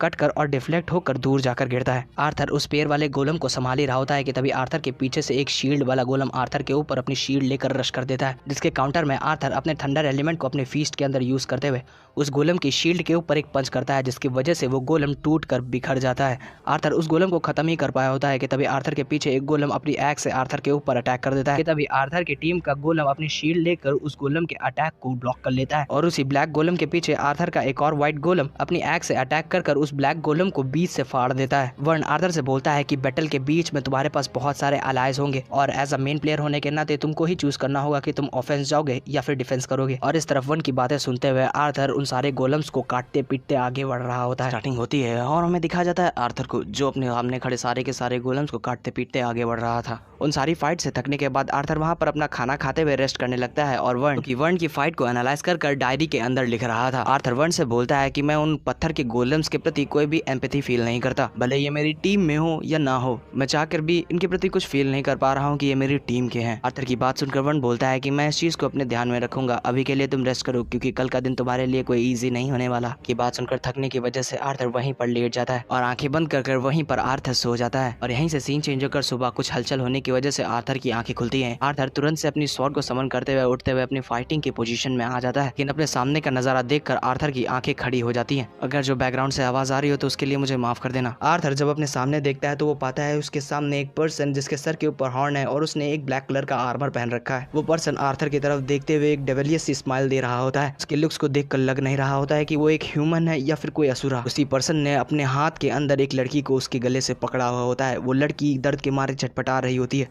और वो लड़की कोई और नहीं हमारे आर्थर की एल्फ गर्लफ्रेंड टैस होती है। उस बंदे ने टैस को उसके गले से पकड़ा हुआ होता है, जिसकी वजह से टैस को बहुत ही ज्यादा दर्द हो रहा होता है। टैस को इस हालत में देखकर आर्थर बहुत ही ज्यादा हैरान हो जाता है। टैस वहां पर उस पर्सन के हाथ के अंदर दर्द के मारे चीखते हुए कहती है कि कोई मेरी मदद करो, मुझे दर्द हो रहा है, मुझे जाने दो। और ये पर्सन कोई और नहीं अलास्ट्रिया का एक रिटाइनर है और इसी पर्सन ने चैप्टर्स की स्टार्टिंग के अंदर सेल्विया को मारा था। टैस को झटपटाता देख वो बंदा अपने हाथ की ग्रिप टैसिया के गले के ऊपर और भी ज्यादा बढ़ा देता है, जिसकी वजह से टैसिया वहां पर सांस भी नहीं ले पा रही होती है। टैसिया को इस हालत में देखकर आर्थर गुस्से में एकदम से अपनी ड्रैगन विल को ओपन करता है और वो बड़ी तेजी से उस रिटाइनर के ऊपर रश कर देता है। आर्थर जैसे ही उस रिटाइनर के पास पहुंचता है तुरंत ही वो अपनी स्वॉर्ड को 180 डिग्री पीछे घुमाकर उस स्वॉर्ड को स्विंग करते हुए उस रिटाइनर के हाथ को उसके शरीर से अलग कर देता है, जिस हाथ से उसने टैसिया को पकड़ा हुआ होता है। उस रिटाइनर के हाथ के कटने की वजह से टैसिया उसके हाथ के साथ जमीन पर जाकर गिर जाती है। आर्थर टैस को इग्नोर करते हुए बड़ी तेजी से उस रिटाइनर के ऊपर अपने स्वॉर्ड से अटैक कर देता है। आर्थर अपनी स्वॉर्ड से उस रिटाइनर के ऊपर एक स्विंग लगाता है कि तभी वो रिटाइनर बड़ी तेजी से पीछे को मूव करते हुए आर्थर के उस अटैक को डॉज कर जाता है। आर्थर के उस अटैक को डॉज करने के बाद वो रिटाइनर अपने हाथ को सामने की तरफ करता है, जिसके बाद एकदम से उसका हाथ रीजनरेट कर जाता है। अपने हाथ को रीजनरेट करने के बाद वो रिटाइनर आर्थर के ऊपर अटैक करने के लिए अपने आसपास बहुत ही सारे एरोज को समन कर लेता है। उस रिटाइनर के अटैक को देखते हुए आर्थर भी अपने पर्पल थंडर को एक्टिवेट कर लेता है। यहाँ पर मुझे मालूम नहीं कि आर्थर के पास ये पर्पल थंडर कहाँ से आई, इसके बारे में तुम्ही लोगों को मालूम होगा। आर्थर अपनी पर्पल थंडर को एक्टिवेट करने के बाद उस रिटाइनर के ऊपर अपनी स्वॉर्ड से एक स्विंग लगाकर उसके ऊपर काउंटर अटैक कर देता है। उन दोनों के अटैक आपस में क्लैश होने की वजह से वहां पर बहुत ही बड़ा धमाका होता है। उसी धमाके की आड़ में उस रिटाइनर का एक एरो आर्थर को चकमा देते हुए टैस की तरफ बड़ी तेजी से बढ़ने लगता है। आर्थर भी वहां पर देख लेता है। ये देखकर आर्थर बड़ी तेजी से वहां से मूव करते हुए अपनी स्वॉर्ड को छोड़कर उस रिटाइनर के एरो को अपने हाथों से पकड़ लेता है और उसी एरो के मोमेंटम को चेंज करते हुए आर्थर वहां पर उस एरो को दूसरी तरफ डिफ्लेक्ट कर देता है और वो एरो जाकर उस ग्राउंड के दीवार से लगता है, जिसकी वजह से वहां पर बहुत ही बड़ा धमाका होता है। यहाँ पर तुम देख ही सकते हो कि ये रिटाइनर कितना ज्यादा पावरफुल है। और इस तरफ आर्थर उस एरो को अपने खाली हाथों से डिफ्लेक्ट करने की वजह से आर्थर के हाथों से खून आने लगता है, की वजह से आर्थर अपने घुटनों पर आ जाता है, जिसके बाद वो लंबी लंबी सांसें लेना चालू कर देता है। आर्थर अपनी कुछ ही सांसों को समेट पाया होता है कि तभी उस धमाके के अंदर से कोई चलते हुए बाहर आता है। जो कि अलास्ट्रिया का वो रिटर्नर होता है। आर्थर अपने घुटनों पर आते हुए अपने मन के अंदर बोलता है कि ये चीज कुछ ज्यादा ही हो गई। आर्थर अपने होठों को बाइट करते हुए गुस्से में चिल्लाते हुए बोलता है कि वर्न बंद करो इसे, अब बहुत हुआ। ये सुनकर वो रिटर्नर वहीं पर रुक जाता है, जिसके बाद वो दोनों लोग एक दूसरे की तरफ घूर कर देखने लगे। इसके बाद वो रिटर्नर एकदम से रेत बनकर बिखरने लगता है और जब पीछे घूमकर आर्थर टेसिया की तरफ देखता है तो टेसिया का भी यही हाल था और उसी रिटर्नर की बिखरी हुई बॉडी के अंदर से निकलता है हमारा वर्न। वर्न आर्थर से बोलता है कि तुमने मुझे कुछ ज्यादा जल्दी पकड़ लिया। मैं चाहता था कि ये सिनेरियो थोड़ी और दे चले, जिससे मैं जान पाऊँ कि आखिरकार इस सिचुएशन में आकर तुम करते क्या हो। वर्न की बात सुनकर आर्थर अपने बाल को पीछे करते हुए वर्न से बोलता है कि वर्न, इस तरीके के इल्यूजन को पकड़ना कोई बहुत ही ज्यादा मुश्किल नहीं है। मैं आशा करता हूँ कि ये सब तुम केवल किक के लिए ना कर रहे हो, मतलब कि तुम ये सब चीजें मजे के लिए ना कर रहे हो।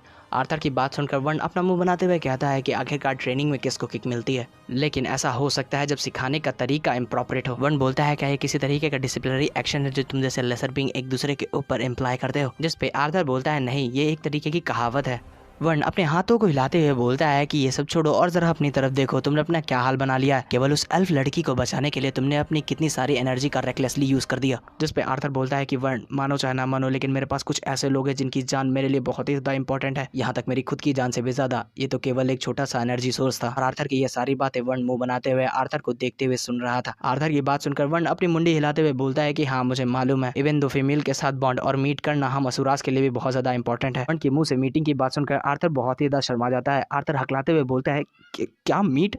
टैस किसी तरीके की मीट नहीं है। आर्थर की इस तरीके के रिएक्शन को देखकर वर्न बोलता है, इस तरीके से विंसम ने मुझे बताया और तुम्हारी अभी के फाइट के अंदर के रिएक्शन को देखकर लग रहा था कि तुम्हारे उस लड़की के साथ बॉन्ड किसी लगाव से तो बहुत ही ज्यादा है। तुम दोनों ने अभी तक वो सब कुछ नहीं किया। वर्न की ये बात सुनकर आर्थर तो बहुत ही ज्यादा शर्मा जाता है। आर्थर बोलता है कि आखिरकार तुम यहाँ पर क्या बकवास कर रहे हो। जिसके बाद आर्थर अपने आप को शांत करते हुए बोलता है कि वर्न, इस बात को छोड़ो और अगर जो इस पॉइंट से देखा जाए तो तुम अपने अर्थ एलिमेंट को यूज करते हुए हर चीज की डमी बना सकते हो। जिस पे वर्न अपने अर्थ एलिमेंट को यूज करते हुए वहां पर एक थ्रोन बना लेता है। मैं सिंगल हैंडेडली हर तरीके के सिनेरियोस को बना सकता हूँ, लेकिन ऐसा नहीं है कि मैं हर चीज की डमी को बना सकता हूँ। एग्जाम्पल के तौर पर ये देख लो कि मैं अपने अर्थ एलिमेंट को यूज करते हुए वाटर की मिमिक नहीं कर सकता। ये बोलते हुए वर्न अपने बनाए हुए थ्रोन पर बैठ जाता है और अपने सर के ऊपर हाथ रखते हुए आर्थर से बोलता है, बाय द वे आर्थर, आखिरकार तुमने पहचाना कैसे कि ये सारी की सारी चीजें फेक थी। जिस पे आर्थर बोलता है कि फाइट चालू होने के थोड़ी देर बाद जब मैंने अपने आप को शांत किया तब मैंने रियलाइज किया तुम्हारे बनाए हुए इन चीजों के आसपास ब्राउन कलर के अर्थ माना पार्टिकल्स घूम रहे थे। तुम्हारी बनाई हुई वो डमी बहुत ही ज्यादा रियलिस्टिक थी, पर ये चीज कोई सेंस नहीं बनाती कि बसेस की टेसिया को लेकर एफोटियस के अंदर एंटर कर जाए। एफोटियस इसी जगह का नाम है जहाँ पर आर्थर ट्रेनिंग करने के लिए आया है और जहाँ पर सारे के सारे असुरास रहते हैं, और बसेस वही उस डीमन का नाम है। और तुम्हारी बनाए हुए उन दोनों चीजों के आसपास जो माना पार्टिकल घूम रहे थे, ये चीज नामुमकिन है किसी लेसर बीइंग के लिए कि उसके पास इस लेवल की माना की इनसाइड है जिस लेवल पर असुरास माना को कंट्रोल करते हैं। आर्थर की बात सुनकर वर्न अपनी मुंडी हिलाते हुए बोलता है कि ये मेरे नेचर के अगेंस्ट है, पर मैं ये कह रहा हूँ इस तरीके से माना को कंट्रोल करना किसी लेसर बीइंग के लिए नामुमकिन है, लेकिन तुम लोगों को इस चीज की चिंता करने की जरूरत नहीं है। जिस पे आर्थर मुंह बनाते हुए बोलता है, भला ऐसा क्यों? जिस पे वर्न बोलता है क्योंकि तुम चलते फिरते स्टैटिस्टिकली असंभवता के उदाहरण हो।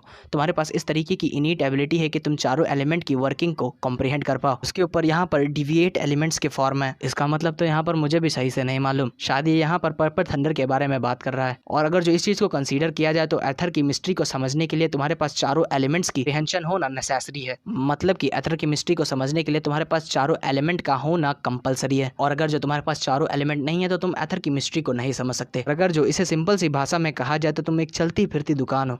इवन दो हम असुरास के पास इतना सारा टैलेंट और लक नहीं होता जितना तुम्हारे पास है बच्चे। वर्न की बात सुनकर आर्थर बोलता है, अगर जो तुम लोगों को इस तरीके से चेयर करते हो तो थैंक यू। अब मुझे बताओ कि आखिरकार आगे मुझे करना क्या है। जिस पे वर्न आर्थर का हाथ पकड़ते हुए कहता है, इन सब चीजों से पहले तुम मुझे अपना डोमिनेटिंग हैंड दो। इसके बाद वर्न आर्थर को एक पिरामिड टाइप का स्टोन दिखाते हुए कहता है, इसका नाम अक्लोरेट है, ये एक तरीके का मिनरल है।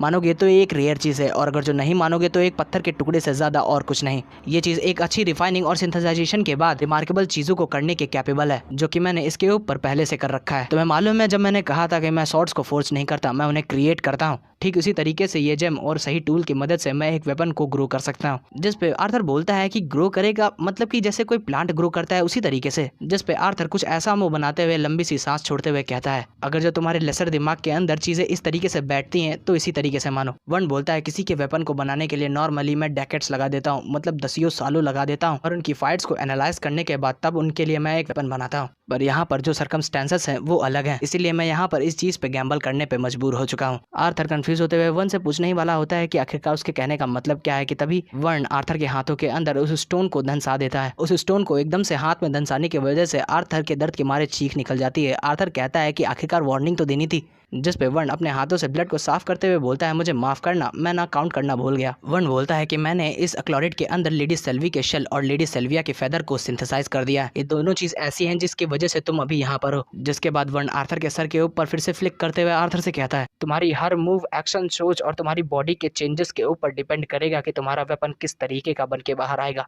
इवन दो मुझको भी मालूम नहीं है कि आखिरकार वो वेपन किस तरीके का होगा, क्या वो वेपन भी होगा या नहीं। जिन लोगों को अभी तक समझ में नहीं आया कि आखिरकार हो क्या रहा है, उन लोगों के लिए मैं मोटा मोटा रख दे रहा हूँ। जिस पत्थर को वर्ण ने आर्थर के हाथों के अंदर अभी धसाया है, वो पत्थर कुछ ऐसा है कि वो आर्थर की बॉडी के एक्शन और उसके बॉडी के चेंज के ऊपर एनालाइज करते हुए आखिर में जाकर एक वेपन बनकर बाहर आएगा। वर्ण की बात सुनकर आर्थर अपने सर के ऊपर हाथ रखते हुए बोलता है, अगर जो तुम्हें मालूम नहीं है कि आखिरकार किस तरीके का वेपन यहाँ से बाहर आएगा, तो आखिरकार तुम ये कर क्यों रहे हो? और यहाँ पर मैं सोच रहा था कि तुम मेरे लिए वेपन नहीं बनाओगे। वर्ण अपने हाथों को हिलाते हुए आर्थर से कहता है, तुम्हें वाइत्रा क्लैन के स्पाउंस के साथ फाइट करने के लिए एक शार्प स्टिक से ज्यादा और कुछ चाहिए, और वैसे भी हम लोगों के पास ज्यादा वक्त नहीं है। वर्ण की यह बात सुनकर आर्थर थोड़ा घबरा जाता है। आर्थर कहता है, रुको, तुमने क्या कहा? मुझे लगा मेरे पास 2 साल है वॉर चालू होने से पहले। आर्थर की बात सुनकर वर्ण एक डार्क सा लुक देते हुए आर्थर से कहता है, विंडसम ने अभी कुछ वर्ड्स डाइसथन के एल्डर्स से रिसीव किए हैं। मुझे विंडसम और लॉर्ड इंद्रात ने मना किया है तुम्हें ये चीज़ बताने के लिए, लेकिन मैं चाहता हूँ कि तुम ये चीज़ जानो। चाहता हूँ कि तुम सारी चीज़ों को जानने के बाद तब अपने डिसीजन को बनाओ, क्योंकि अक्लॉरिड जो है वो बहुत ही ज़्यादा अनप्रिडिक्टेबल है। साल 2 साल या 5 साल भी लग सकते हैं मैनिफेस्ट होने में, पर तुम्हें अभी भी युद्ध के लिए अपने आप को ताकतवर करना होगा। जिसपे आर्थर बोलता है, इसके बारे में तो मुझे पहले से मालूम है, पर तुम आज मुझे रोज से ज्यादा एजी लग रहे हो। आखिरकार हुआ क्या है? जिसपे वर्ण अपने सर के ऊपर हाथ रखते हुए बोलता है, आर्थर, भले ही अभी पूरी आर्मी आना बाकी है, पर जो वॉर है वो पहले से ही चालू हो चुकी है। ये सुनकर आर्थर की आंखें खड़ी हो जाती हैं और हमें दिखाया जाता है आर्थर और वर्ण को, जहाँ पर आर्थर घबराते हुए वर्ण से कहता है कि आखिरकार तुम कह क्या रहे हो? विंडसम ने मुझसे साफ साफ कहा था कि अभी मेरे पास 2 साल है। जिसपे वर्ण बोलता है, बच्चे, ये वॉर है, इसे प्रेडिक्ट कर पाना ये कब होगी ये नामुमकिन है। फिर आर्थर वहाँ से जाते हुए बोलता है, अगर जो ऐसी बात है तो मैं जा रहा हूँ वापस। अगर जो वॉर चालू हुई हो गई है तो मुझे जाना होगा और लड़ना होगा। आर्थर वहाँ से जा ही रहा होता है कि तभी आर्थर वहीं पर रुक जाता है। वर्ण ने अपने अर्थ एलिमेंट को यूज करते हुए आर्थर के पैरों को अपने गोलम के हाथों को बनाकर पकड़ लिया होता है, जिसकी वजह से आर्थर आगे को बढ़ नहीं पा रहा था। वर्ण आर्थर से बोलता है कि वहाँ पर जाकर तुम लड़ना चाहते हो, फिर क्या, वहाँ पर जाकर तुम अपने आप को मरवा दोगे। जिसपे आर्थर बोलता है कि मैं यहाँ पर महीनों से ट्रेनिंग कर रहा हूँ एथर ऑर्ब के अंदर उन लोगों को फेस करने के लिए। क्या तुम मुझे स्टार्टिंग से इसी चीज़ के लिए यहाँ पर नहीं लेकर आए थे कि मैं उन लोगों से फाइट कर सकूं? जिसपे वर्ण बोलता है, हाँ, लेकिन अभी इतना काफ़ी नहीं है। तुम्हारी करंट स्ट्रेंथ के साथ तुम अलास्ट्रिया के एक सिंगल रिटाइनर को चैलेंज तक नहीं दे पाओगे।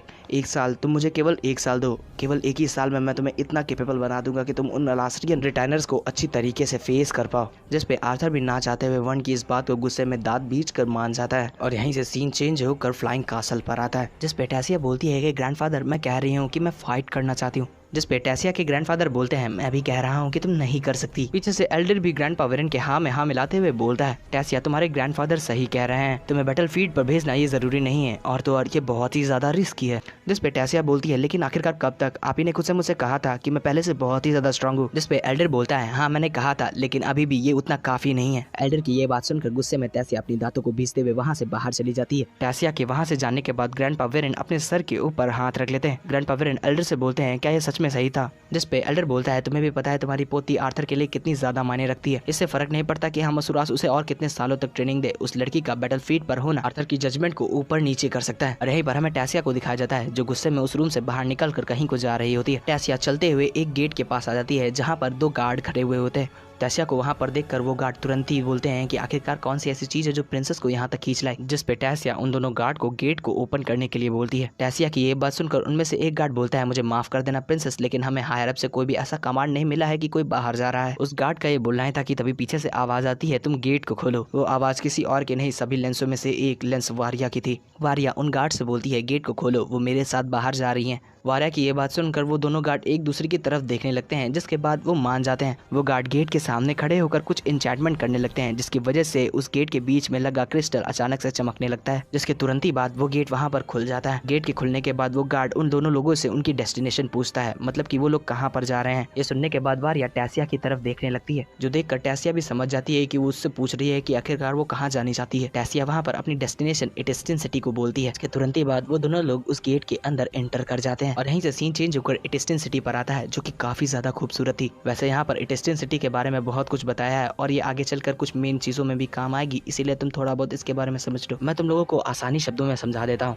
इस वक्त अलास्ट्रिया के साथ जो डाइसतन की बैटल हो रही है वो बीस्ट ग्लैड के अंदर हो रही है और ये सिटी वेस्ट साइड में सबसे पीछे है, जिसकी वजह से ये कॉन्टिनेंट की सबसे ज्यादा सेफेस्ट सिटी है। जिसके साथ ही साथ ये सिटी डाइसतन के लिए बहुत ही ज्यादा इंपॉर्टेंट है, क्योंकि ये सिटी अलास्ट्रियन आर्मी के लिए आखिरी डिफेंस लाइन है, जिसकी वजह से ये डाइसतन के लिए बहुत ही ज्यादा इंपॉर्टेंट है। और यहीं पर हमें दिखाया जाता है कि बैटलफील्ड से बहुत ही ज्यादा दूर होने की वजह से ये सिटी बहुत ही ज्यादा पीसफुल और शांत है। और यहीं पर हमें टेसिया और वारिया को दिखाया जाता है, जिन्होंने अपनी आइडेंटिटी को छुपाने के लिए किसी व्हाइट कलर को रूप को डाल रखा होता है। वारिया टेसिया को वार्न करती है कि वो हर तरीके के अटैक के लिए अपनी स्वॉर्ड को प्रिपेयर रखे। फिर टेसिया बोलती है कि ये सिटी बैटलफील्ड से बहुत ही ज्यादा दूर है और तुम मेरे साथ हो तो मुझे परेशान होने की क्या जरूरत है। जिसपे वारिया बोलती है कि वॉर के वक्त ये जरूरी है कि हम हर समय बेकार से बेकार सिचुएशन के लिए प्रिपेयर रहे। ये बोलते हुए टेसिया और वारिया वहाँ से जाने लगते हैं कि तभी टेसिया की नजर एक एक्सेसरीज की शॉप पर पड़ती है। टेसिया उस शॉप में से एक एक्सेसरीज को उठाते हुए वारिया से बोलती है कि तुमने बोला था कि तुम अभी कैथलीन को ट्रेनिंग सेशन देकर आ रही हो, तो आखिरकार वो ग्लैडर सिविलियन ट्रेनिंग में कैसा कर रहे हैं। जिस पे वारिया टेसिया से बोलती है कि बैरन ने मुझे बताया था कि कर्टिस बहुत ही ज्यादा हार्ड वर्किंग और बहुत ही ज्यादा डिटरमाइन है अपनी ट्रेनिंग के साथ, लेकिन उसकी प्रोग्रेस थोड़ी धीमी है, उसकी माना कॉम्प्रिहेंशन एवरेज है, जिसकी वजह से वो बीस्ट टेमर बनना चाहता है। और रही बात प्रिंसेस कैथलीन की, तो वो लगातार अपनी ट्रेनिंग के साथ मूव करती जा रही है। मुझसे लगातार बोला जा रहा था कि वो हर किसी से ज्यादा टैलेंटेड और गिफ्टेड है, लेकिन 2 साल तक लगातार उन्हें ट्रेनिंग देने के बाद मैं समझ गई कि आखिरकार लोग ऐसा क्यों कहते हैं।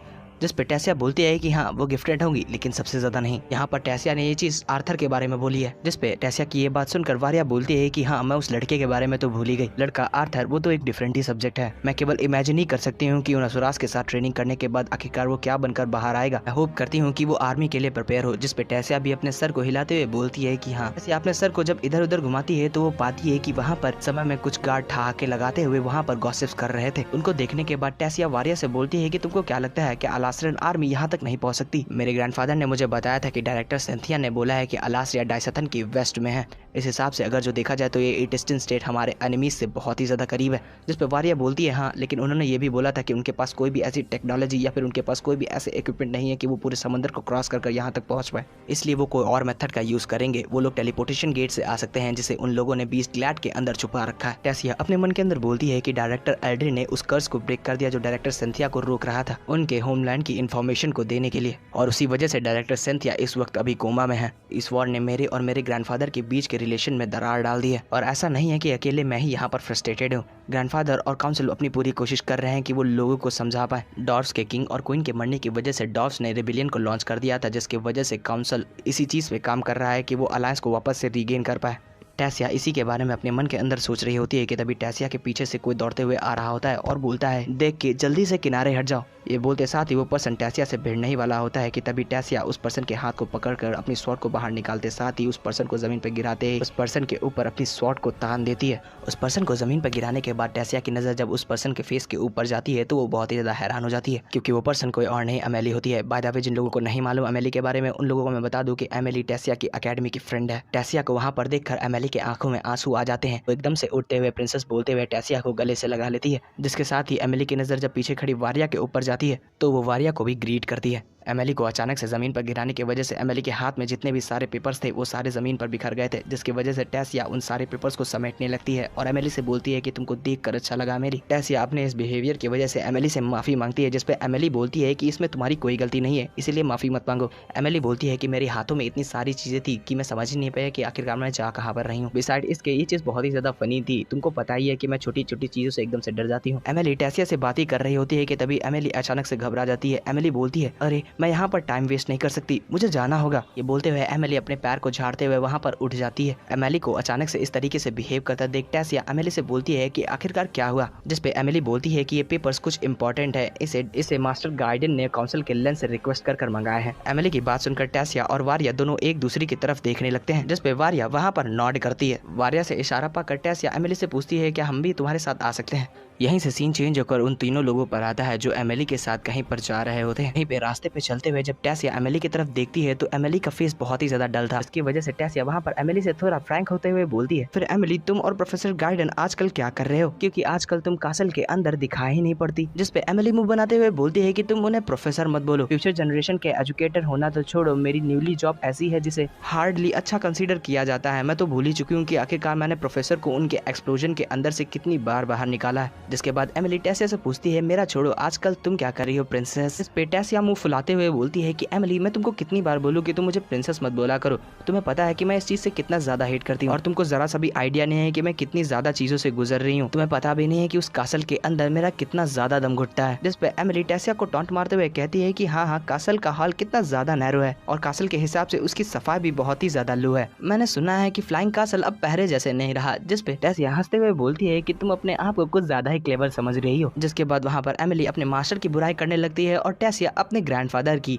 इसी तरीके से वो दोनों लोग हंसी मजाक करते हुए वहाँ से हंसते हुए जाने लगते हैं कि तभी उसी बीच एमिली एल्जा की बात को छेड़ देती है। एमिली बोलती है, क्या तुम्हें एल्जा के बारे में कुछ पता चला। एमिली की बात सुनकर टेसिया के हाथ कांप जाते हैं। एमिली के इस सवाल के जवाब पे टेसिया बोलती है कि नहीं, उसके बारे में अभी मुझे कुछ नहीं पता चला, इतना समय हो चुका है, लेकिन अभी भी मुझे समझ नहीं आ रहा है कि आखिरकार एल्जा को वो लोग जिंदा पकड़कर क्यों लेके गए हैं। एल्जा के बारे में तो तुम लोगों को मालूम ही होगा कि आर्थर के एक फ्रेंड को वाइत्रा के लोगों ने जब एकेडमी के अंदर अटैक किया था तो टेसिया को बचाने के चक्कर में एक लड़का पकड़ा गया था, वही एल्जा था। टेसिया बोलती है, मुझे केवल इतना पता है कि एल्जा मुझे बचाते वक्त पकड़ा गया था। जिस पे एमिली बोलती है कि टेसिया मुझे लगता है कि तुम्हें इस चीज पे बुरा नहीं मानना चाहिए, इसमें तुम्हारी कोई गलती नहीं है। तभी वहाँ पर उन दोनों को वारिया की आवाज आती है। वारिया बोलती है कि हम लोग पहुंच गए। वहीं पर हमें उन लोगों के सामने का सीन दिखाया जाता है जहाँ पर उन दोनों के सामने कुछ अंडरग्राउंड बंकर जैसी चीज होती है जिसके ऊपर सिंबल में HT लिखा हुआ होता है। सारे के सारे तीनों लोग एमिली के रिसर्च लेबोरेटरी तक आ गए थे जो कि एक बेसमेंट में थी। उस लैब में असिस्टेंट होने की वजह से एमिली जाकर उस गेट के ऊपर अपने दोनों हाथों को रखती है, जिसके बाद वो गेट खुल जाता है। जिसके बाद वो सारे के सारे लोग उस लेबोरेटरी के अंदर आ जाते हैं जो कि बेसमेंट में थी। वो सारे लोग सीढ़ी से होकर नीचे को जाने लगते हैं कि तभी टेसिया को कोई स्मेल महसूस होती है। टेसिया अपने हाथ को अपनी नाक के ऊपर रखते हुए बोलती है, आखिर ये बदबू कैसी है। जिस पे एमिली बोलती है, बदबू ये किसी तरीके की बदबू नहीं है, यहाँ पर बहुत सारे मिनरल्स और मटेरियल्स को मेल्ट किया जा रहा है। स्मेल उन्हीं मिनरल्स और मेटल्स की है जिन्हें मेल्ट कर यहाँ पर रिफाइन किया जा रहा है। वो लोग वहीं से उतर कर नीचे को जाने लगते हैं कि तभी एक रूम से किसी के चिल्लाने की आवाज आती है। वो पर्सन उसी रूम के अंदर अपने वर्कर के ऊपर चिल्ला रहा था चीजों को सही से अरेंज ना करने की वजह से। एमिली उस पर्सन की आवाज सुनकर बोलती है, ये तो मेरे लवली मास्टर की आवाज है। एमिली ये बोल ही रही होती है कि तभी उस गेट से जहाँ से मास्टर के चिल्लाने की आवाज आ रही थी, उस गेट से वो वर्कर डर कर बाहर आ जाता है अपने सामान को लेकर। वर्कर के साथ ही वहाँ पर एक बटलर भी आ जाता है। बटलर वहाँ पर उन तीनों लोगों को देखकर अपने सर को झुकाते हुए इन तीनों लोगों को ग्रीट करता है। वो बटलर एमिली से बोलता है कि मैंने एक्सपेक्ट नहीं किया था कि तुम इतनी जल्दी यहाँ पर आ जाओगी। एमिली बोलती है, क्या मास्टर का मूड इस वक्त खराब है। जिसपे बटलर बोलता है कि मुझे लगता है। बटलर बोलता है कि एमिली जो रिपोर्ट्स तुम इस वक्त यहाँ पर लेकर आई हो, मास्टर गार्डन बहुत समय से इन रिपोर्ट्स का इंतजार कर रहे थे। जिसपे एमिली बोलती है, क्या आपको पता है कि आखिरकार ये पेपर हैं किस चीज के। एमिली ये बोली रही होती है कि तभी वहाँ पर बड़ी तेजी से मास्टर गार्डन आ जाते हैं। मास्टर गार्डन वहाँ पर आते साथ ही बिना कुछ बोले एमिली के हाथ में रखी हुई सारे के सारे पेपर्स को चेक करने लगते हैं। एमिली मास्टर गार्डन से पूछती भी है कि आखिरकार चल क्या रहा है, लेकिन मास्टर गार्डन पूरी तरीके से एमिली को इग्नोर करते हुए अपनी रिपोर्ट्स को चेक करना जारी रखते हैं। आखिर में जाकर मास्टर गार्डन वहाँ पर एमिली के हाथ में रखी सारी की सारी रिपोर्ट्स को चेक कर लेते हैं, लेकिन उनके फेशियल एक्सप्रेशंस को देखकर लग रहा था कि वो बहुत ही ज्यादा डिसअपॉइंटेड है। उनको देखकर लग रहा था कि जिस चीज को वो ढूंढ रहे थे वो चीज अभी उनको मिली नहीं है। मास्टर गार्डन वहाँ पर वारिया को देखकर बोलते हैं कि मैंने काउंसिल से मिलने के लिए एक फॉर्मल रिक्वेस्ट सेंड की थी, लेकिन आप यहाँ पर पहले ही आ चुके हैं, इसलिए आपको मेरे साथ आना होगा। जिस पे वारिया बोलती है, तो मुझे कहाँ चलना है। जिस पे मास्टर गार्डन बोलते हैं कि हमें बीच ग्लैड के नॉर्दर्न बॉर्डर के ईस्टर्न कोस्ट पे जाना है। और यहीं से सीन चेंज होकर थोड़ी देर बाद पर आता है जहां पर हमें घोड़ों की चलने की आवाज सुनाई पड़ती है। वहीं पर हमें वारिया और टेसिया को दिखाया जाता है जो दोनों लोग एक ही घोड़े पे थे। टेसिया अपने मन के अंदर बोलती है, आखिरकार कौन सी ऐसी चीज है जिसे मास्टर गार्डन को भी इतना ज्यादा जल्दी करने पर मजबूर कर दिया। टेसिया अपने मन के अंदर ये सोच ही रही होती है कि तभी सामने से मास्टर गार्डन की आवाज आती है, हम लोग अपनी डेस्टिनेशन तक पहुंच चुके हैं, इसलिए अलर्ट हो जाओ। मास्टर गार्डन के बोलने के थोड़ी देर बाद उनके लोगों के सारे घोड़े एक क्लिफ पर जाकर रुक जाते हैं और अपने सामने का सीन देखकर टेसिया की आंखें खड़ी हो जाती हैं। जैसे टेसिया हैरान होकर बोलती है, क्या ये डायसिथियस है। और वहीं पर हमें दिखाया जाता है एक टूटी फूटी शिप को जो कि वहां पर उस समुद्र के किनारे पर आकर रुकी थी। जिन लोगों को नहीं पता कि आखिरकार ये डायसिथियस क्या है, उन लोगों को मैं बता दूं कि डायसिथियस एक शिप का नाम है। इसके ऊपर इस वक्त मास्टर गार्डन वर्क कर रहे हैं और इस चीज का ब्लूप्रिंट आर्थर ने दिया था मास्टर गार्डन को। पिछले सीजन आप लोगों ने देखे या पढ़े होंगे तो आप लोगों को पता होगा कि मैं किस चीज की यहाँ पर बात कर रहा हूँ। तो अपनी स्टोरी पर आते हैं। वो सारे के सारे लोग क्लिफ से नीचे उतरकर उस शिप के पास आकर खड़े हो जाते हैं और यहाँ पर हमें दिखाया जाता है उस शिप के फ्रंट का सीन। टेसिया उस शिप को देखकर देखकर बोलती है तो ये शिप डायसिथियस नहीं है, जिसपे मास्टर गाइडन बोलते हैं ये उससे भी बुरा है। ये बोलकर मास्टर गाइडन वहां से जाने लगते हैं। टेसिया उनसे पूछती है कि आखिरकार उनके कहने का मतलब क्या है, लेकिन मास्टर गाइडन पूरी तरीके से टेसिया के सवालों को इग्नोर करते हुए बोलते हैं जल्दी से चलो। अपने आप को इस तरीके से इग्नोर होता देख टेसिया मुंह बनाते हुए अपने मन के अंदर बोलती है कि आखिरकार ये मेरे किसी भी सवालों का जवाब देंगे भी। ये बोलने के बाद वो सारे के सारे लोग उस शिप के करीब आ जाते हैं। वो शिप बहुत ही ज्यादा बुरी तरीके से डैमेज थी। टेसिया शिप के डैमेज को देखकर बोलती है कि ये किसी बीस्ट के बाइट करने का निशान है, जिसपे एमिली बोलती है कि इमेजिन कर देखो कि आखिरकार वो मॉन्स्टर कितना ज्यादा बड़ा होगा जिसने इस शिप के इतने बड़े हिस्से को अपने मुंह के अंदर भर लिया। और यहीं से सीन चेंज होकर शिप के अंदर टेसिया पर आता है। टेसिया अपने मन के अंदर बोलती है अगर जो ये चीज डायसिथियस नहीं है तो आखिरकार ये चीज है क्या, और तो और गाइडन के अलावा इस चीज को और कौन बिल्ड कर सकता है, और आखिरकार ये समुद्र के अंदर आई कब, और आखिरकार इस शिप के ऊपर जो लोग थे वो कहाँ गए। सोचते हुए टेसिया की नजर अपने साइड पर जाती है। टेसिया देखती है कि वहाँ पर वारिया है जो कि शेल्फ्स के अंदर कुछ ढूंढ रही है। टेसिया वारिया को बुलाती है। वारिया बोलती है यहाँ पर रखी हर चीजों को डिस्ट्रॉय कर दिया गया है। किसी ने बहुत ही ज्यादा चालाकी से यहाँ के सबूतों को मिटाया है जिससे किसी को पता ना चले कि आखिरकार इस शिप का ओरिजिन क्या है, आखिरकार ये शिप आई कहाँ से है। जिसपे टेसिया बोलती है कि देखकर लग रहा है कि जो लोग इस शिप के ऊपर थे वो लोग नहीं चाहते थे कि कोई भी जाने कि आखिरकार वो लोग है कौन। टेसिया ये बोली रही होती है कि तभी वहाँ पर एमिली आते हुए बोलती है कि मैं सोच रही हूँ कि क्या मास्टर का प्लान लीक हो गया। ऐसा हो सकता है कि किसी तरीके से मास्टर के राइवल्स के हाथों के अंदर डायसिथियस का ब्लूप्रिंट लग गया हो, जिसके बाद उन लोगों ने उस ब्लूप्रिंट को यूज कर इस शिप को बनाया है। एमिली ये बोली रही होती है कि तभी पीछे से मास्टर गाइडन की आवाज आती है। मास्टर गाइडन बोलते हैं कि ये नामुमकिन है, ऐसा हो ही नहीं सकता अंटिल तब तक जब तक शिप को ओशन में भेजे हुए 1 हफ्ता ना हो जाए।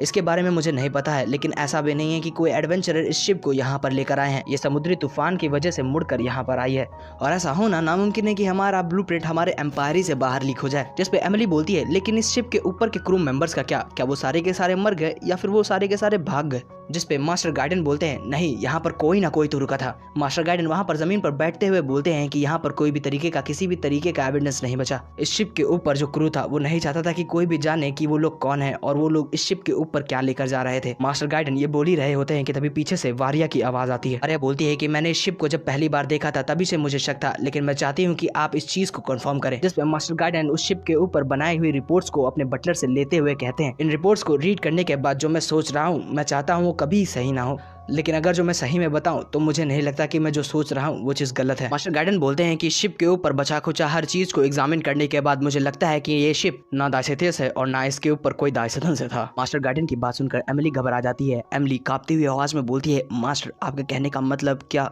मास्टर गाइडन बोलते हैं हाँ मेरे कहने का मतलब वही है, और ये फैक्ट है कि ये चीज पूरी तरीके से इस वॉर के फंडामेंटल डायनेमिक को चेंज कर रख सकती है। जिसपे टेसिया पूछती है कि आपके युद्ध कहने का मतलब। टेसिया के बोलने के बाद वहाँ पर पूरी तरीके से सन्नाटा छा जाता है। वारिया तो अपने आप को संभाल लेती है, लेकिन एमिली पूरी तरीके से सहम जाती है। मास्टर गाइडन बोलते हैं हाँ प्रिंसेस आपका शक सही है, अलास्ट्रा के पास ऐसी एबिलिटी है कि वो इस तरीके की शिप को बिल्ड कर पाए, और अगर जो ऐसा है तो वो अपनी पूरी की पूरी बटालियन को लेकर ओशन की तरफ से भी आ सकते हैं। और यहीं से सीन चेंज होकर फ्लाइंग कासल पर आता है, जहाँ पर हमें ग्रैंडफादर को दिखाया जाता है जो वहाँ पर एक प्रोजेक्टर के सामने बैठे हुए होते हैं। ग्रैंडफादर उस प्रोजेक्टर के ऊपर फ्लिक करते हुए इस प्रोजेक्टर को बंद कर देते हैं। इसके बाद ग्रैंडफादर लंबी सी सांस छोड़ते हुए अपने मन के अंदर बोलते हैं चीजें इतनी ज्यादा तेजी से बढ़ रही हैं कि हम अपने आप को प्रिपेयर ही नहीं कर पा रहे हैं, या फिर ये भी हो सकता है कि हम रूलर्स स्टार्टिंग से प्रिपेयर ही नहीं थे। और यहीं से सीन चेंज होकर काउंसिल रूम पर आता है, जहाँ पर हमें किसी के हाथ के पटकने की आवाज सुनाई पड़ती है। वो कोई और नहीं ह्यूमन एम्पायर के एम्परर थे। एम्परर बोलता है डैम इट गाइडन क्या तुम इसके बारे में पूरी तरीके से श्योर हो। मास्टर गाइडन बोलते हैं कि हिज मैजेस्टी जैसा कि मैंने पहले कहा था कि मैं इसके बारे में पक्की तौर से नहीं कह सकता कि वो शिप अलास्ट्रिया से है, लेकिन मैं इसके बारे में श्योर हूँ कि वो शिप डायसिथियस नहीं है। मास्टर गाइडन की बात सुनकर एम्प्रेस एम्परर को दिलासा देते हुए बोलती है गाइडन आखिरकार तुम इसके बारे में इतना ज्यादा श्योर क्यों हो। जिसपे मास्टर गाइडन बोलते हैं कि डायसिथियस कुछ ऐसी चीज है जिसके ऊपर प्राउड किया जा सकता है, इसलिए मैं चाहता था कि लोग जाने कि ये चीज मेरी क्रिएशन है। इसी वजह से मैंने डायसिथियस के ऊपर छोटी छोटी जगहों पर अपने सिग्नेचर्स छोड़े थे, लेकिन ऐसा कोई भी तरीके का निशान उस शिप के ऊपर है ही नहीं, और तो हर उस शिप का फॉर्म किसी अलग ही तरीके के मटेरियल से बनाया गया है। गाइडन की बात सुनकर एम्परर बहुत ही ज्यादा गुस्से में आ जाते हैं। वो अपने सीट के ऊपर खड़े होकर चिल्लाना चालू कर देते हैं, जिसपे ग्रैंडफादर एम्परर को अपने आप को शांत करने के लिए बोलते हैं यहाँ पर मैं अपना टैलेंट दिखाऊंगा, ध्यान से सुनना। एम्परर बोलते हैं शांत हो जाओ, क्या तुमने सुना नहीं कि आखिरकार गाइडन क्या रहा है। अगर जो तुम चाहते हो कि मैं शांत हो जाऊं तो मुझे माफ कर देना।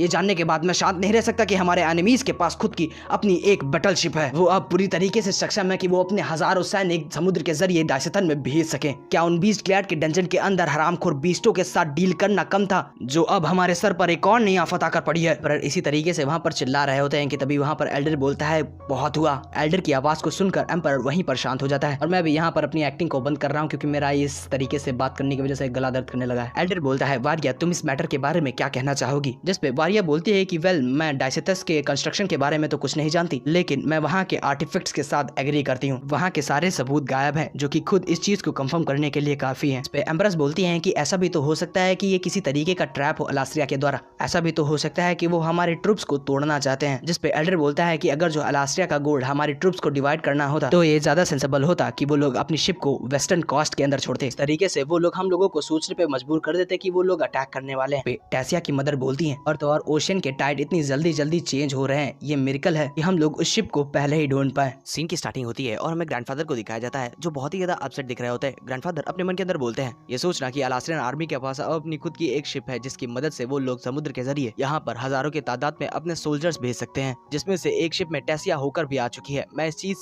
चीज से अपसेट नहीं हूँ कि वारिया टैसिया को लेकर अपने साथ वहाँ पर गई है। हॉनेस्टली बताऊं तो मैं इस चीज से बहुत ही ज्यादा शॉक हूँ कि टैसिया को केवल इतना ही समय लगा कासल से बाहर जाने में। तभी ग्रैंडफादर के गेट पर किसी के नॉक करने की आवाज आती है, जिसपे ग्रैंडफादर उसे अंदर आने के लिए बोलते हैं। वहाँ पर हमें दिखाया जाता है कि वो टैसिया होती है। टैसिया अपने ग्रैंडफादर से बोलती है कि ग्रैंडफादर, मुझे वारिया ने बताया कि आपने मुझे यहाँ पर बुलाया है। ग्रैंडफादर अपनी सीट से उठते हुए बोलते हैं कि हाँ टैसिया, मैंने तुम्हें बुलाया है। ग्रैंडफादर टैसिया से बोलते हैं कि यहाँ आओ, मैं तुम्हें कुछ दिखाना चाहता हूँ। ये बोलकर ग्रैंडफादर अपने टेबल पर पड़े क्रिस्टल को एक्टिवेट कर देते हैं। क्रिस्टल की सिमुलेशन के अंदर से एक रिकॉर्डिंग चालू होती है, जिसे देखकर टैसिया की आंखें खड़ी हो जाती हैं। वहाँ पर हमें दिखाया जाता है कि डायसेथन की आर्मी अलास्ट्रिया की आर्मी के साथ और डंजन के मॉन्स्टर्स के साथ फाइट कर रहे होते हैं, जिसके अंदर लोगों की जान जा रही होती है। क्या अलास्ट्रिया, क्या डायसेथन? लेकिन उस रिकॉर्डिंग के अंदर साफ साफ अलास्ट्रिया की आर्मी डायसेथन की आर्मी के ऊपर डोमिनेट कर रही होती है। अलास्ट्रिया की आर्मी डंजन के मॉन्स्टर को भी साथ में कंट्रोल कर रहे होते हैं। ग्रैंडफादर टैसिया से बोलते हैं कि असल जिंदगी में युद्ध कैसा होता है चीज की ये रिकॉर्डिंग है, जिसे कुछ दिन पहले ही रिकॉर्ड किया गया था। इस बैटल के अंदर हमारे 500 सोल्जर्स उस डंजन के अंदर गए थे और केवल इसी लड़ाई के अंदर हमने 500 में से अपने 200 सोल्जर्स को 20 मेजर्स को खो दिया।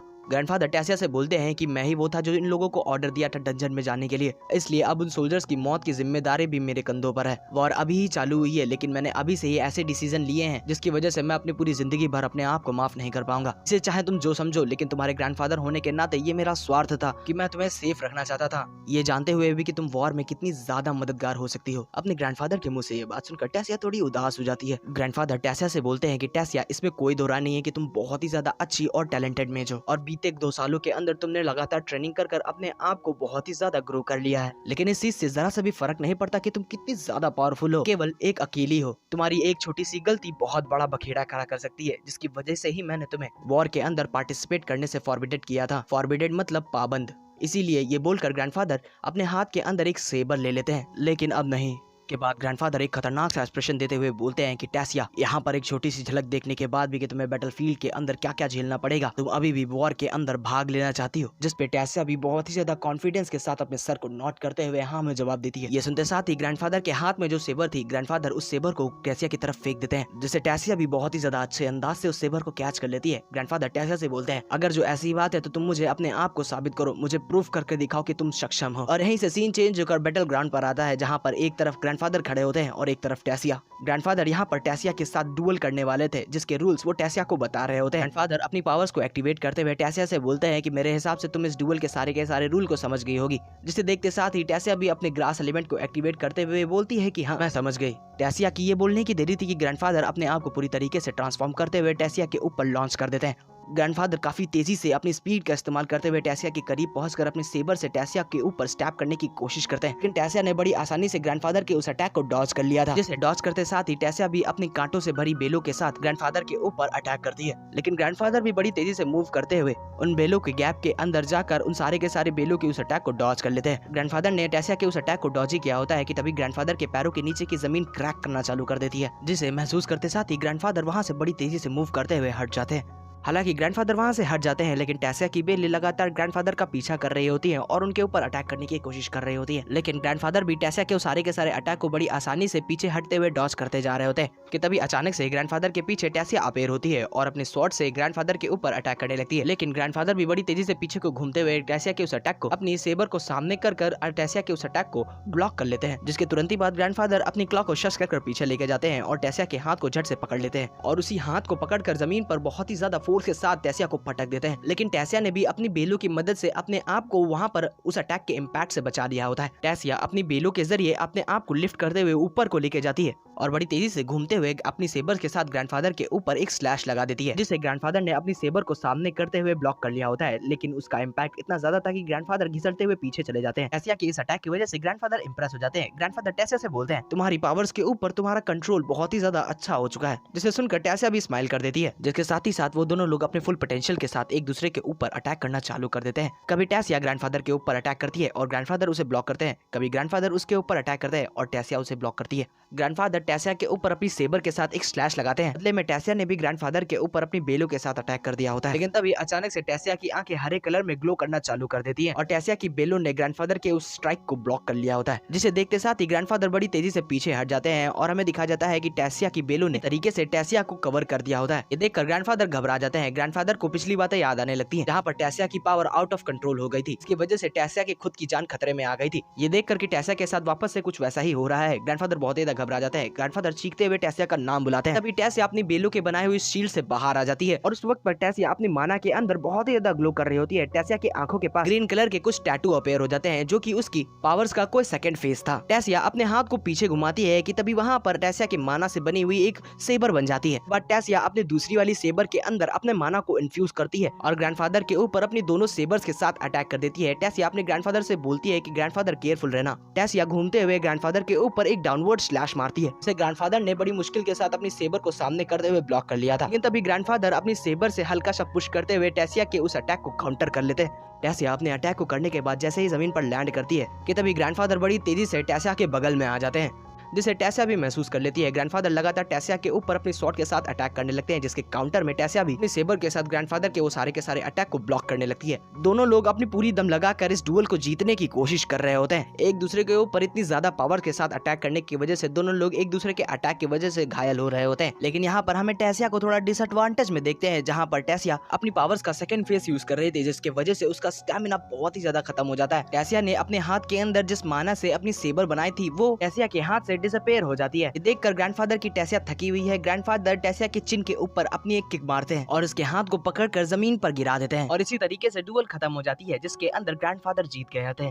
टेसिया ये देखकर कि वो ग्रैंडफादर के ऊपर एक क्लीन हिट तक नहीं लगा पाई, वो बहुत ही ज्यादा उदास होते हुए अपनी हार मान लेती है। टेसिया अपने ग्रैंडफादर से बोलती है, मैं हार गई ग्रैंडपा। जिसे सुनकर ग्रैंडफादर बोलते हैं कि बैटलफील्ड के अंदर तुम मुझे ग्रैंडपा नहीं बुला सकती, तुम्हें मुझे कमांडर कह के बुलाना होगा। इसका मतलब ग्रैंडफादर मान चुके हैं टेसिया को वॉर के अंदर भेजने के लिए। पहली बार सुनकर टेसिया थोड़ी हैरान हो जाती है और उसे कुछ समझ में नहीं आता, इसलिए वो अपने ग्रैंडफादर की तरफ घूरना चालू कर देती है, जिस पे ग्रैंडफादर अपने आप को दोहराते हुए बोलते हैं कि तुम्हें मुझे बैटलफील्ड पर ग्रैंडपा नहीं कमांडर कह के बुलाना होगा। टेसिया ये जानकर कि उसे वॉर के अंदर जाने की परमिशन मिल चुकी है, वो बहुत ही ज्यादा खुश हो जाती है। टेसिया क्यूट बनते हुए अपनी चमकती हुई आंखें लेकर ग्रैंडफादर को थैंक यू बोलने लगती है, लेकिन ग्रैंडफादर टेसिया को रोक देते हैं। ग्रैंडफादर टेसिया से बोलते हैं, मैं तुम्हें वॉर के अंदर जाने तो दे रहा हूँ, लेकिन मेरी कुछ कंडीशन है। ये बोलने के बाद ग्रैंडफादर टेसिया को अपनी बहुत सारी लंबी चौड़ी कंडीशंस को बताते हैं, जिसे हमें जानने की जरूरत नहीं है। इतना जान लो कि टेसिया ने सारी की सारी कंडीशन को मान लिया होता है। अपनी सारी कंडीशंस को बताने के बाद ग्रैंडफादर टेसिया को कुछ और चीजें बताते हैं। ग्रैंडफादर टेसिया से बोलते हैं कि कोशिश करना कि तुम ऐसी सिचुएशन में ना फंसो जहाँ पर तुम्हें अपनी इस पावर का सेकंड फेस यूज करना पड़े, क्योंकि तुमने अभी तक अपनी इस फेस को पूरी तरीके से कंट्रोल करना नहीं सीखा है। अपने ग्रैंडफादर के मुंह से ये बात सुनकर टेसिया पूरी तरीके से शांत हो जाती है। टेसिया अपने ग्रैंडफादर के हाथ को अपने पास से दूर हटाते हुए बोलती है, मास्टर एल्ड्रिन ने मुझे इसके बारे में पहले से बता दिया है, लेकिन आप चिंता मत करिए, मैं अपनी पूरी कोशिश करूंगी कि मैं इस फॉर्म को यूज करने से अवॉइड अपने आप को कर पाऊं। ये बोलकर टेसिया वहां से अपने पेरेंट्स को मिलने के लिए जाने लगती है। ग्रैंडफादर टेसिया को बुलाते हैं। ग्रैंडफादर के मुंह से अपना नाम सुनकर टेसिया घूमकर अपने ग्रैंडफादर की तरफ देखने लगती है। ग्रैंडफादर बोलते हैं, टेसिया तुम्हारे इस रूम से बाहर निकलने के बाद मैं तुम्हारा ग्रैंडफादर नहीं रहूंगा। अभी तक मैं तुम्हारी हैप्पीनेस और सेफ्टी के लिए सारे के सारे डिसीजन लेता आ रहा था, लेकिन अब से तुम एक सोल्जर बन चुकी हो, इसलिए मैं तुम्हें ऑर्डर दूं डायरेक्टली या इनडायरेक्टली, तुम्हें अपने दिमाग के अंदर ये बैठा के चलना होगा कि जो मेरा आदेश होगा वो डाइसेथन के भले के लिए होगा, ना कि तुम्हारी सेफ्टी और ना तुम्हारे भले के लिए। इसलिए मैं तुम्हें आखिरी बार वार्न करना चाहता हूँ। अपने ग्रैंडफादर से ये बात सुनते साथ ही टेसिया जाते हुए अपने ग्रैंडफादर को गले से लगा लेती है। टेसिया अपने ग्रैंडफादर को गले लगाते हुए बोलती है कि मैं समझ गई कमांडर, जिसके बाद टेसिया एक सोल्जर की तरह अपने ग्रैंडफादर को सल्यूट करते हुए बोलती है, मैं एक ऐसी सोल्जर बनूंगी जो कुछ भी कर सके अपने डाइसेथन के लोगों को और डाइसेथन को बचाने के लिए। जिसे देखकर ग्रैंडफादर भी उसे सैल्यूट करते हैं, जिसके बाद टेसिया वहां फाइटिंग ग्राउंड से बाहर चली जाती है। टेसिया के वहां से जाने के बाद ग्रैंडफादर अपने मन के अंदर बोलते हैं कि बस इसी चीज से तो मैं डरता आ रहा हूँ कि तुम किसी भी हद तक गुजर जाओगी डाइसेथन को बचाने के लिए। यहीं से सीन चेंज होकर थोड़ी देर बाद फ्लाइंग कासल पर आता है। वहीं पर हमें उस कासल के अंदर किसी अंडरग्राउंड जैसी जगह को दिखाया जाता है। उसी अंडरग्राउंड वाली सी जगह पर हमें ग्रैंडफादर को दिखाया जाता है जो सीढ़ियों से उतर रहे होते हैं। ग्रैंडफादर सीढ़ियों से उतर कर चलते चलते एक गेट के पास आ जाते हैं। उस रूम के अंदर एंटर करते हैं, तब वहाँ पर उन्हें एक लड़की दिखती है। वो लड़की आकर ग्रैंडफादर को ग्रीट करती है क्योंकि वो इस वक्त कमांडर है। वो लड़की ग्रैंडफादर से माफी मांगते हुए कहती है कि मुझे माफ कर देना इस तरीके की हरकतें करने की वजह से, क्योंकि मैं एक्सपेक्ट नहीं कर रही थी कि कोई यहाँ पर आएगा। जिस पे ग्रैंडफादर बोलते हैं, तुम्हें माफी मांगने की कोई जरूरत नहीं है, मैं यहाँ पर ऐसे ही कैजुअली आ गया। ग्रैंडफादर चलते हुए उस रूम के पास आ जाते हैं जहाँ पर कोई लेटा हुआ होता है। ग्रैंडफादर बोलते हैं, आखिरकार ये कैसी है? मैं इनकी बॉडी को हेल्दी रखने के लिए एडिशनली सप्लीमेंट दे चुकी हूँ। फिजिकली आंखों से अगर जो इन्हें देखा जाए तो ये बहुत ही ज्यादा फिट लग रही हैं, लेकिन इस चीज से फर्क नहीं पड़ता, हम लोग कितना ही ट्राई कर ले हम लोग इन्हें उठा नहीं सकते। ग्रैंडफादर बोलते हैं कि मतलब ये सब पहले ही जैसा है, यहाँ पर कुछ बदलाव नहीं हुआ। जिस पे वो लड़की बोलती है, जो कि शायद एक हीलर थी, वो लड़की बोलती है, मुझे भी ऐसा ही लगता है, अब मैं यहाँ से चलती हूँ। ग्रैंडफादर वहीं पर पड़ी उस चेयर को खींच कर बेड के पास बैठ जाते हैं। ग्रैंडफादर बोलते हैं कि मेरे पुराने दोस्त, आखिरकार तुम्हारी स्लम्बर कैसे जा रही है? स्लम्बर एक तरीके से समझ लीजिए कि वो कोमा ही होता है, जैसे कि सोलो लेवलिंग में जिन्वो की मदर को हुआ था, जिसे इंटरनल स्लम्बर कहते थे। हमें दिखाया जाता है कि ग्रैंडफादर जिससे बात कर रहे होते हैं वो कोई और नहीं, डायरेक्टर सिंथिया होती हैं। सीन की स्टार्टिंग होती है और हमें दिखाया जाता है कि ग्रैंडफादर डायरेक्टर सिंथिया के सामने खड़े हुए होते हैं। ग्रैंडफादर डायरेक्टर सिंथिया के पास बैठते हुए बोलते हैं कि मेरे हिसाब से तुम्हें मालूम ही हुआ कि अलासिया ने अपनी खुद की एक शिप बिल्ड कर ली है, जिसकी मदद से वो लोग अपने हजारों के तादाद में सोल्जर्स यहाँ पर भेज सकते हैं। शायद तुम्हें इसके बारे में नहीं मालूम होगा, क्योंकि जब हम लोगों ने डाइसेथियस को बनाना चालू किया था तब तुम हम लोगों के साथ ही में थी। एनीवे, मैं यहाँ पर आया हूँ तुम्हें कुछ बताने के लिए, जिसे सुनकर शायद तुम इस चीज पे बिलीव नहीं करोगी। मैंने टेसिया को परमिशन दे दी कि वो वॉर के अंदर पार्टिसिपेट कर सकती है। इसी तरीके से ग्रैंडफादर डायरेक्टर सिंथिया के साथ हंसते हुए बात करने लगते हैं, लेकिन अचानक से ग्रैंडफादर हंसते हंसते शांत हो जाते हैं। लेकिन ग्रैंडफादर अपनी हल्की सी भरी हुई आवाज में बोलते हैं, लेकिन सिंथिया, मैं बहुत ही ज्यादा डरा हुआ हूँ। ग्रैंडफादर डायरेक्टर सिंथिया का हाथ पकड़ते हुए बोलते हैं कि मुझे माफ कर देना, मैंने तुमसे आज तक कभी माफी नहीं मांगी। मैं थोड़ा थोड़ा महसूस कर पा रहा था कि तुम्हारे साथ कुछ न कुछ तो गलत हो रहा है, लेकिन मैंने उस चीज को इग्नोर कर दिया। मुझे माफ कर देना सिंथिया, अगर जो मैंने उस वक्त कुछ किया होता तो तुम आज तरीके से अपाहिजों की तरह बेड पे ना पड़ी हुई होती। लॉर्ड एल्डर ने तुम्हारे ऊपर से पूरी तरीके से उस कर्ज को रिमूव नहीं किया है। ग्रैंडफादर इमोशनल होते हुए बोलते हैं कि तुम्हें पता था कि अगर जो तुमने अलासिया या वाइत्रा की कोई भी इंफॉर्मेशन को रिलीज किया तो तुम मर भी सकती थी, जिसे मैंने भी पहले ही भांप लिया था, लेकिन मैं कुछ कर नहीं पाया। केवल एक वॉर के अंदर अपर हैंड पाने के लिए मैंने तुम्हें इस हालत में लाने के लिए अलाउ कर दिया, जिसके लिए मैं अपने आप को पूरी जिंदगी भर माफ नहीं कर पाऊंगा। मैं चाहता तो ये सब रोक सकता था, लेकिन मैंने इसे होने दिया। और यहीं पर हमें दिखाया जाता है कि ग्रैंडफादर और डायरेक्टर सिंथिया बहुत पुराने दोस्त हैं, और जिस तरीके से हमें दिख रहा है कि ग्रैंडफादर और डायरेक्टर सिंथिया बहुत ज्यादा क्लोज भी थे, और मेरे ख्याल से यही एक वजह थी जिसकी वजह से ग्रैंडफादर डायरेक्टर सिंथिया की इस हालत के ऊपर बहुत ही ज्यादा अपसेट थे। यहाँ पर बहुत ही सारे लोग हैं जो तुम्हारे स्पाई होने की वजह से तुमसे बहुत ही ज्यादा नफरत करते हैं, लेकिन मैं उनमें से नहीं हूँ। तुमने हमारे लिए अपने लोगों के खिलाफ खड़ी हो गई। इस चीज से साबित होता है कि तुम किसी भी आम इंसान से बहुत ही ज्यादा स्ट्रांग हो। ओरिजिनल वॉर जल्दी ही चालू होने वाली है, इसलिए मैं तुमसे मिलने के लिए यहाँ पर नहीं आ सकता, लेकिन मैं ये तुमसे वादा करता हूँ कि इस वॉर के खत्म होने के बाद मैं कुछ भी करूंगा तुम्हें वापस से तुम्हारे पैरों के ऊपर खड़ा करने के लिए। इसीलिए तब तक के लिए तुम इंतजार करो और यहाँ पर रेस्ट करो। और यहीं से सीन चेंज होकर 3 महीने बाद पर आता है, जहाँ पर कोई पर्सन एक मॉन्स्टर को डंजन के अंदर बीच से कट कर देता है। पीछे से आवाज आती है, डायरस अपनी पोजीशन को स्टैंडर्ड के साथ चेंज करो, जिसको सुनते साथ ही एक पर्सन बड़ी तेजी से आगे बढ़ता है, अपने सामने वाले मॉन्स्टर की गर्दन को अपने एक्स के साथ उसके धड़ से अलग कर देता है। वो पर्सन अपने कैप्टन से बोलता है कि कैप्टन, अपने आप को संभाल के रखिए, अगर जो आपको कुछ हो गया तो आपके ग्रैंडफादर हमें जिंदा गाड़ देंगे। कि तभी उस पर्सन के पीछे खड़े मॉन्स्टर के पैरों के नीचे से ग्रास एलिमेंट की बेलें आती हैं और उस मॉन्स्टर को पूरी तरीके से जकड़ लेती हैं। जिसके बाद हमें दिखाया जाता है टेसिया को, जो बड़ी तेजी से मूव करते हुए उस मॉन्स्टर के सर को अपनी सेबर के साथ धड़ से अलग कर देती है। टेसिया ये करते हुए उस ग्रीन हेयर वाले बंदे से बोलती है कि ओ प्लीज, क्या मुझे तुम्हें गिनाना पड़ेगा कि आखिरकार मैंने तुम्हारी कितनी बार जान बचाई है। तभी हमें एक और नए कैरेक्टर को दिखाया जाता है, जो कि एक लेडी वॉरियर होती है, जो अपने पंच को स्विंग करते हुए मॉन्स्टर के चिन के ऊपर मारती है, जिसकी वजह से उसकी चिन टूट जाती है। वॉरियर बोलती है, डार्वस, उस लड़ाई को चालू ही ना करो जिसमें तुम जीत ही नहीं सकते। तभी उन लोगों को सामने से बहुत सारे मॉन्स्टर घेर लेते हैं, जिसे देखकर वो तीनों के तीनों लोग अपनी पोजीशन लेके खड़े हो जाते हैं। डार्वस, हाँ, इस ग्रीन हेयर वाले बंदे का नाम डार्वस है। डार्वस अपने सर को पीछे घुमाते हुए अपने साथी से बोलता है कि स्टैनर्ड, तुमने अभी तक इन मॉन्स्टर्स के लीडर को ढूंढा नहीं, ये गोरिल्ला खत्म होने का नाम ही नहीं ले रहे हैं। जिस पे ये ब्लॉन्ड हेयर वाला बंदा बोलता है नहीं अभी तक नहीं, इस बंदे का नाम स्टैनर्ड है। वो लेडी वॉरियर अपने सामने आ रहे मॉन्स्टर को पंच करते हुए टेसिया से बोलती है, लीडर मुझे लगता है कि हमें यहाँ से रिट्रीट करना चाहिए, मतलब कि हमें वापस जाना चाहिए, क्योंकि यहाँ पर बहुत सारे मॉन्स्टर हैं जिसके साथ हमारा अकेला ग्रुप डील नहीं कर पाएगा। तो सुनकर टेसिया बोलती है, हाँ तुमने सही कहा, ये एक स्काउट मिशन था, ना कि कोई फुल्ली असॉल्ट मिशन, मतलब कि ये लोग यहाँ पर केवल सिचुएशन को चेक करने के लिए आए थे। बोलते साथ ही टेसिया अपने फ्रेंड्स को लेकर रिट्रीट करने लगती है, जिन्हें वापस जाता देख मॉन्स्टर भी उनके पीछे लग जाते हैं। देखते साथ ही वो लेडी वॉरियर और डार्वस पीछे घूमकर उन लोगों को, मतलब कि उन मॉन्स्टर्स को अपने पास आने से पहले उनको खत्म करना चालू कर देते हैं। उसको करते हुए वो सारे लोग एक दूसरे की टांग भी खींच रहे होते हैं। स्पेसिफिकली वो लोग स्टैनर्ड को लकी बता रहे थे, क्योंकि उसको फ्रंट लाइन से पीछे होकर केवल अपनी स्पेल को फायर करते हुए एक दूसरे से बातें करता रहता है, जिसे सुनकर स्टैनर्ड उन लोगों के ऊपर गुस्सा करने लगता है। स्टैनर्ड बोलता है कि ये बहुत ही ज्यादा डिसग्रेसफुल था। उन दोनों लोगों को अकेले फाइट करता देख टेसिया अपने हाथ को जमीन पर रखती है और स्टैनर्ड से बोलती है, स्टैनर्ड मैं इन लोगों को रोक के रखती हूँ, इसलिए तुम अपना पूरी तरीके से ऑल आउट करना। जिस पे स्टैनर्ड बोलता है कि हाँ मैं समझ गया। जिसके साथ ही स्टैनर्ड डार्वस और कैरिया से वहाँ से हटने के लिए बोलता है, जिसको सुनते साथ ही डार्वस और कैरिया वहाँ से हट जाते हैं और हमें दिखाया जाता है कि टेसिया ने वहाँ पर अपने ग्रास एलिमेंट को यूज करते हुए बहुत सारी बेलों के साथ मॉन्स्टर्स को एक जगह पर रिस्ट्रेन करने की कोशिश करती है, जो कि असल में कारगर भी होता है। टेसिया की उस सारी बेलों ने सारे के सारे मॉन्स्टर को एक जगह पर जकड़ लिया होता है, जिसके साथ ही स्टैनर्ड अपने गन जैसे वेपन के अंदर एक मार्बल को फिट कर देता है, उन मॉन्स्टर्स की तरफ अपनी गन को पॉइंट करते हुए फायर कर देता है, जिसका इम्पैक्ट काफी ज्यादा खतरनाक होता है। उस एनर्जी का इम्पैक्ट इतना ज्यादा पावरफुल होता है कि अपने सामने आ रही वो हर चीज को शटर करते हुए उन मॉन्स्टर्स के ऊपर लगती है और वहाँ पर बहुत ही बड़ा धमाका होता है। डार्वस स्टैनर्ड के इस अटैक को देखते हुए बोलता है कि तुमने वापस स्पेल्स को मिक्स कर दिया, जिसमें स्टैनर्ड दर्द से अपने कंधे को पकड़ते हुए बोलता है कि हाँ लेकिन इसका रिक्वेल बहुत ही ज्यादा पेनफुल था। जिसे सुनकर कैरिया बोलती है कि मैं इसीलिए तुमसे कहती हूँ कि मेरे साथ ट्रेनिंग किया करो। जिस पे स्टैनर्ड बोलता है कि और मैंने भी कहा है कि मैं तुम्हारे साथ उस नर्क से भरी हुई ट्रेनिंग को नहीं करने वाला। टेसिया उन लोगों से बोलती है कि ठीक है अपनी एनर्जी बात के लिए बचा के रखो, ये फायर उन मॉन्स्टर्स को ज्यादा देर तक रोक नहीं पाएगी। इसी तरीके से वो सारे के सारे लोग एक दूसरे की टांग खींचते हुए वापस को जाने लगते हैं। इसे इस कन्वर्सेशन को एक्सप्लेन में नहीं करने वाला, इतना जान लो कि ये बंदा टेसिया के बहुत ही ज्यादा क्लोज होने की कोशिश कर रहा है, मतलब कि साले जानता भी है कौन है वो पर्सनली भले ही प्रिंसेस हो लेकिन वो किसकी गर्लफ्रेंड है शायद तुझे नहीं मालूम। तो अगर जो तुम लोगों को इस बंदे को गाली देने का मन कर रहा है तो कमेंट में जाओ गाली भर भर के दो।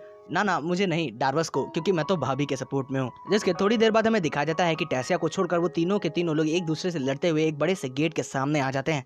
टेसिया उस गेट के सामने आकर उस गेट के ऊपर नॉक करती है, जिसे सुनकर अंदर से एक बंदा एक छोटी सी जगह को खोलकर उन लोगों को देखता है, जिसके बाद वो बड़ा सा गेट खुलना चालू कर देता है। इसके अंदर हमें दिखाया जाता है कि वहाँ पर सारे के सारे एडवेंचरर्स और सोल्जर्स का कैंप होता है, जो डंजन के अंदर रहकर स्काउटिंग और मॉन्स्टर को हंट करते हैं, जिसका वॉर के साथ क्या लेना देना है हमें आगे पता चलेगा। जिसके बाद हमें दिखाया जाता है कि टेसिया अपने आप को फ्रेश करने के बाद वहाँ पर रिलैक्स करने के लिए बाहर आ जाती है। टेसिया बाहर आकर देखती है तो वो पाती है कि उसके फ्रेंड्स वहाँ पर आग जलाने की कोशिश कर रहे हैं, जिन्हें देखकर टेसिया को याद आता है कि जब पहली बार वो उन लोगों से मिली थी। देखकर टेसिया स्माइल करने लगती है, तभी उसको पीछे से उसके नाम लेकर कोई बुलाता है, जिसे सुनकर टेसिया पीछे को देखने लगती है। वो पाती है कि वो पर्सन कोई और नहीं हेलन होती है, जिसे देखकर टेसिया बहुत ही ज्यादा खुश हो जाती है और दौड़ते दौड़ते जाकर वो उसके गले लग जाती है। टेसिया सारे के सारे लोगों को इंट्रोड्यूस कराती है। टेसिया अपने सारे नए दोस्तों को ट्विन हॉर्न से मिलाती है, लेकिन जब टेसिया ट्विन हॉर्न्स को उन लोगों को इंट्रोड्यूस कराने लगती है कि तभी डार्वस जाते हुए जैस्मीन के हाथ को पकड़ लेता है। डार्वस अपना फुद्दू सा चार्म जैस्मीन के ऊपर चलाने की कोशिश करते हुए बोलता है कि मैं क्लियर हाउस का चौथा और सबसे ज्यादा हैंडसम लड़का हूँ। पीछे से कैरिया उसकी हरकतें देखकर अपने मत्थे के ऊपर हाथ रखते हुए बोलती है,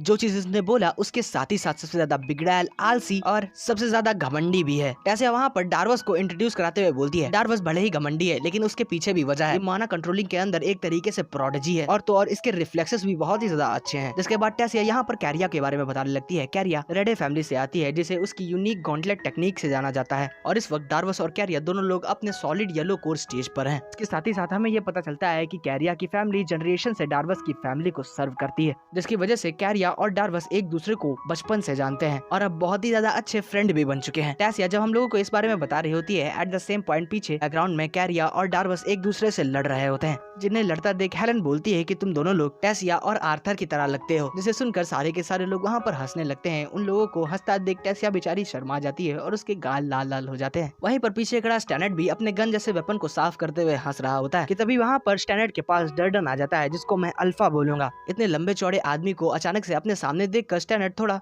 चौंक जाता है और उसकी गन अचानक से चौंकने की वजह से उसके हाथ से छूट जाती है। अल्फा उससे पूछता है कि आखिरकार ये किस तरीके की वेपन है, जिस पे स्टैंडर्ड अपनी गन को संभालते हुए बोलता है कि ये वेपन मैंने खुद अपने लिए बनाया है क्योंकि मेरी पावर कुछ खराब है। टेसिया अल्फा को बताती है कि स्टैंडर्ड बीस्ट कोर के अंदर अपने स्पेल को कास्ट कर सकता है। सुनकर सारे के सारे ट्विन हॉर्न बहुत ही ज्यादा हैरान हो जाते हैं। टेसिया हम लोगों को बताती है कि डार्वस अपने डार्क येलो कोर स्टेज पर है, जिसके साथ ही साथ इसके पास डुअल एलिमेंट की एफिनिटी है, जो एलिमेंट्स फायर और वाइंड है। पर इसका माना कोर थोड़ा डिफेक्टिव है, जिसकी वजह से ये अपने माना कोर के अंदर उसके लेवल के हिसाब से माना को स्टोर नहीं कर पाता है। हालांकि इस चीज ने स्टैंडर्ड को बहुत ही ज्यादा रोका, लेकिन स्टैंडर्ड ने यहाँ तक पहुंचकर अपने आप को प्रूव कर दिखाया है। इंट्रोडक्शन को कंप्लीट करने के बाद टेसिया हेलन से पूछती है कि आखिरकार वो लोग यहाँ पर क्या कर रहे हैं, जो सुनकर हेलन अपना थोड़ा सा उदास सा फेस बनाते हुए बोलती है कि हम लोग वॉल के ऊपर से वापस आ रहे हैं, वॉल जहाँ पर अलास्ट्रिया और दाइसतन की वॉर चालू है।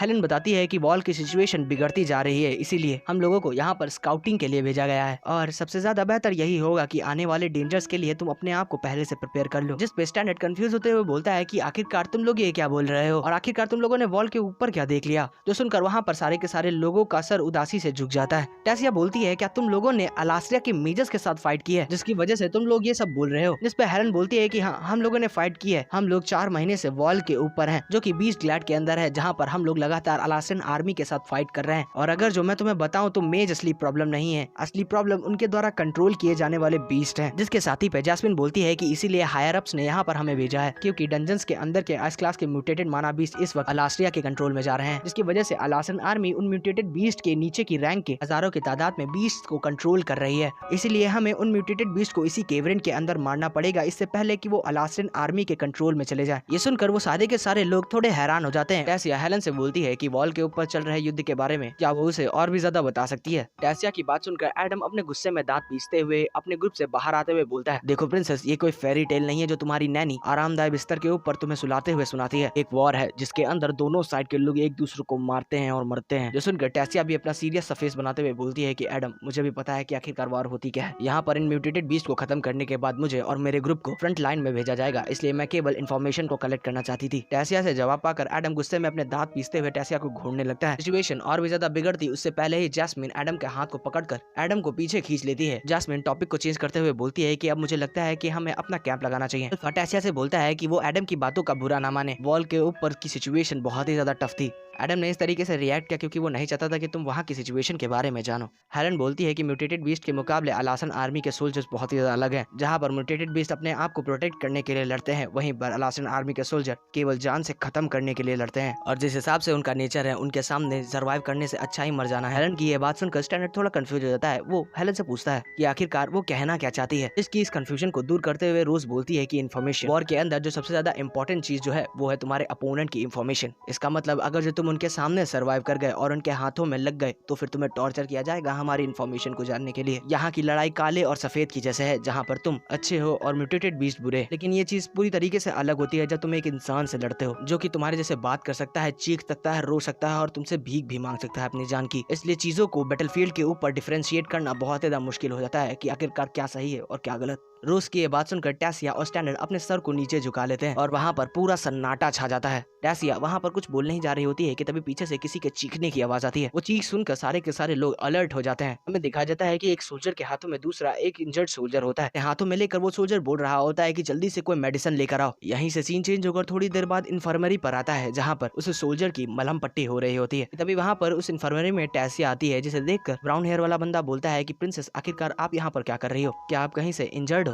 कि तभी जस्ट उसके पीछे से हेलन भी इन्फर्मरी के अंदर एंट्री लेती है, जिसे देखकर हेलन के पास आकर उसे ग्रेट करता है। यहाँ पर हमें पता चलता है कि ये ब्राउन हेयर वाला बंदा टेसिया के कैंप का लीडर है। वो लीडर टेसिया और हेलन से पूछता है कि आखिरकार वो दोनों यहाँ पर क्या कर रहे हैं, जिस पे वहीं पर पीछे खड़ी एक बूढ़ी लेडी बोलती है, यहाँ पर ये प्रिंसेस जानकारी के अलावा और क्या लेने के लिए आएंगी। फिर टेसिया भी अपनी मुंडी को खुजलाते हुए बोलती है कि आपसे मैं क्या ही छुपा सकती हूँ, एल्डर एल्ब्रिडा। इस पे ग्रैनी एल्ब्रिडा बोलती है कि तुम्हारे ये पुअर एक्सक्यूजेस, क्या लगता है कि ये ट्रीटमेंट सेंटर कोई गॉसिप करने की जगह है। जिस पे हेलन बोलती है कि हम यहाँ पर इस तरीके से आना नहीं चाहते थे एल्डर, हमें यहाँ पर सुपीरियर्स के द्वारा भेजा गया है कि हम लोग यहाँ से इन्फॉर्मेशन को कलेक्ट कर सुपीरियर्स के पास वॉल के ऊपर भेज पाए। और मेरे हिसाब से सबसे ज्यादा तेज यही होगा कि हम इस सोल्जर से पूछे कि आखिरकार हुआ क्या है। जिस पे वो कैंप लीडर बोलता है कि हाँ, तुम सही कह रही हो, लेकिन मुझे लगता है जवाब पाने के लिए कुछ समय तक रुकना होगा। स्टैंडर्ड पीछे से एल्डर के कहने पर मेडिसिन को उठा कर लाते हुए कहता है, आखिरकार इसके साथ हुआ क्या? जिस पे एल्डर एल्ब्रिडा बोलते हैं कि 4 दिन तक लगातार बिना कुछ खाए पिए फाइट करने की वजह से डिहाइड्रेशन हो गई है और इसके पैरों की सिचुएशन को देख कर लगता है ये लगातार बिना रुके थोड़े ज्यादा समय से दौड़ रहा है। वो लीडर बोलता है लेकिन क्वेश्चन तो ये है आखिरकार ये भाग क्यों रहा था। लीडर का ये कहना ही था कि तभी वो सोल्जर अचानक से चीखते हुए उठकर बैठ जाता है। उठते साथ ही वो सोल्जर बोलता है कि आखिरकार वो कितने समय से यहाँ पर है। इस पे वो लीडर उस सोल्जर को शांत करते हुए बोलता है कि तुम अपने आप को संभालो, उनको यहाँ पर लाए हुए केवल 10 ही मिनट हुए हैं। तभी वहाँ पर एल्डर एल्ब्रिडा उससे बोलती है कि कुछ भी एक्सप्लेन करने से पहले तुम इस मेडिसिन को पी लो, जिसे लेकर वो सोल्जर तुरंत ही उसे गटक जाता है। जिसपे लीडर बोलता है कि मैं मानता हूँ कि तुम्हारी हालत थोड़ी खराब है, लेकिन हमें जानना है आखिरकार तुम्हारे और टीममेट्स कहाँ गए। जिसपे वो सोल्जर बोलता है कि सबके सब मर गए, केवल मैं ही एक अकेला हूँ जो बच के वहाँ से वापस आ पाया हूँ। के बाद वो सोल्जर बताना चालू करता है कि आखिरकार क्या हुआ था। वो सोल्जर बोलता है कि मेरे और मेरे टीममेट्स के बीच में बहस हो गई थी, क्योंकि मेरे टीममेट्स डंजन के और भी ज्यादा अंदर जाने चाहते थे, जो कि बहुत ही ज्यादा डेंजरस था। और बहस का कंक्लूजन ये निकला कि मैं पीछे रुक कर उन लोगों का इंतजार करूंगा। लेकिन उन लोगों को ऐसे ही जाने देने की वजह से मुझे थोड़ा गिल्टी महसूस हुआ, इसीलिए उनके जाने के तुरंत ही बाद मैंने उनका पीछा करने की कोशिश की। लेकिन जब मैं वहां पर पहुंचा तो वहां पर पहले से ही हत्याकांड मच चुका था। उन लोगों के ऊपर पहले से ही उन बीस्ट ने एम्बुश कर दिया था। उनके द्वारा किया गया वो एम्बुश अब तक के सारे अटैक्स में सबसे ज्यादा डेडली था। उनकी तादाद लगभग हंड्रेड्स में थी और उनके हाथों में मैन मेड वेपन थे। सोल्जर वहां की सिचुएशंस को देखकर पीछे हटने लगता है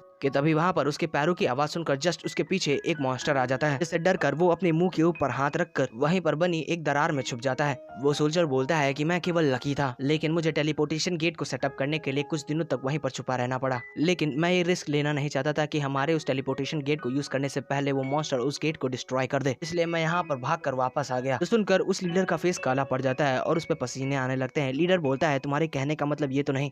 जिस पे वो सोल्जर डरावना सा फेस बनाते हुए बोलता है कि उन सारे मॉन्स्टर के पीछे एक बहुत ही बड़ा गेट था और ऐसा लग रहा था कि वो लोग उस गेट को प्रोटेक्ट कर रहे हैं, जिसे देखने के बाद मुझे यही लगता है कि सर उन एस रैंक के म्यूटेंट्स के डेन को ढूंढ लिया है। जिसके थोड़ी देर बाद हमें दिखाया जाता है कि वो लीडर कैंप के अंदर जितने भी सारे लोग थे और जितने भी सारे एडवेंचरर्स और सोल्जर्स थे वो सबको एक पास इकट्ठा कर लेता है, सबको सारी सिचुएशन के बारे में बता देता है। जो सुनकर कैंप के अंदर हंड्रेड्स में जो सोल्जर्स थे वो अपने आप को अभी होने वाली लड़ाई के लिए अपने आप को तैयार करने लगते हैं। स्टैंडर्ड बोलता है कि मैं यहाँ पर 3 महीने से बहुत ही ज्यादा अच्छा कर रहा हूँ, मैं यहाँ पर 3 महीने से लगातार उन बीस्ट के साथ बहुत ही ज्यादा अच्छी तरीके से फाइट कर रहा हूँ, लेकिन ये चीज थोड़ी डिफरेंट है, इसे तुम एक असली वॉर भी कह सकते हो। ये बोलकर स्टैंडर्ड डार्वस और कैरिया की तरफ देखता है और घूमकर अपने पीछे खड़ी हुई टेसिया को जब देखता है, उस वक्त टेसिया अपने बाल बांध रही होती है, जिसे देखकर स्टैंडर्ड का मुंह पूरा लाल पड़ जाता है। स्टैंडर्ड अपने लाल से चेहरे को तुरंत ही पीछे घुमा लेता है और वो अपने मन के अंदर बोलता है स्टैंडर्ड अपने आप को संभाल भाई, वो तेरी रेंज से बहुत ही ज्यादा दूर है और तो और वो पहले से ही किसी आर्थर नाम के लड़के के प्यार में है। यहीं से सीन चेंज होकर डंजन के अंदर पर आता है जहाँ पर वो सोल्जर उन म्यूटेटेड बीस्ट से मिला था। वहीं पर लीडर खड़े होकर अपने साथियों का मोराल बढ़ाने के लिए स्पीच दे रहा होता है। वहीं पर पीछे खड़ी टेसिया अपने दोस्तों को बुलाती है। टेसिया वहाँ पर अपने दोस्तों से बोलती है कि यहाँ से जिंदा वापस जाने के बाद हम लोग बाहर जाकर एक अच्छा सा मील करेंगे, क्या तुम लोग एग्री करते हो? जिसपे वो सारे के सारे लोग बोलते हैं कि हाँ, यहाँ से जिंदा वापस जाने के बाद हम लोग भरपेट खाना खाएंगे। इसके तुरंत ही बाद वो लीडर सारे के सारे सोल्जर्स को उन म्यूटेटेड बीस्ट की डेन की तरफ चार्ज करने का इशारा देता है। जो इशारा पाकर वो सारे के सारे लोग उन म्यूटेटेड बीस्ट की डेन की तरफ चार्ज कर देते हैं। उन लोगों के चार्ज करने के बाद सीन चेंज होकर थोड़ी देर बाद पर आता है और स्टैंडर्ड को हमें दिखाया जाता है, जहाँ पर जस्ट उसके सामने एक फीमेल सोल्जर्स को म्यूटेटेड बीस्ट ने उसके गले से पकड़ रखा होता है, इसके वजह से उसके मुंह से खून आ रहा होता है, जिसे स्टैंडर्ड केवल घबरा कर खड़े होकर देख रहा होता है। अभी हमें डार्वस को दिखाया जाता है जो बड़ी तेजी से इसी तरफ दौड़ते हुए आ रहा था। डार्वस तुरंत ही उन म्यूटेटेड बीस्ट के पास पहुंचते साथ ही अपनी एक्स के साथ म्यूटेटेड बीस्ट को काट पीट कर रख देता है, जिसकी वजह से वो सोल्जर जमीन पर गिर जाती है। कैरिया जब उस लेडी सोल्जर की हालत को चेक करने के लिए जाती है तब वो पाती है लेडी सोल्जर पहले ही मर चुकी है। यहाँ पर हमें दिखाया जाता है कि सारे के सारे लोग उन म्यूटेटेड बीस्ट के साथ लड़ रहे होते हैं। यहाँ पर हमें साफ साफ दिखाई पड़ता है कि ये सारे के सारे लोग म्यूटेटेड बीस्ट के ऊपर डोमिनेट कर रहे होते हैं। स्टैंडर्ड के पीछे से आवाज आती है कि स्टैंडर्ड अपने बगल में देखो। उनका स्टैंडर्ड तुरंत ही लेफ्ट की तरफ घूमकर फायर करता है। वो पाता है कि एक म्यूटेटेड बीस्ट उसके बहुत ही ज्यादा करीब आ गया था। स्टैंडर्ड ने जो फायर किया था वजह से उस म्यूटेटेड बीस्ट की बॉडी के अंदर होल हो गया था। स्टैंडर्ड जैसे ही वहाँ पर रिलोड पड़ जाता है, पीछे से कैरिया आ जाती है। कैरिया चीखते हुए अपने गॉन्टलेट का एक पंच बनाते हुए एक म्यूटेटेड बीस्ट के सर के ऊपर देकर मारती है। कैरिया के पीछे से स्टैंडर्ड ने भी अपनी गन को रिलोड कर लिया होता है। साथ ही स्टैंडर्ड उस म्यूटेटेड बीस्ट के पीछे आ रहे 2 और म्यूटेटेड बीस्ट के ऊपर कर देता है और उन दोनों म्यूटेटेड बीस्ट को वहीं पर खत्म कर देता है। जिससे डार्वस बोलता है कि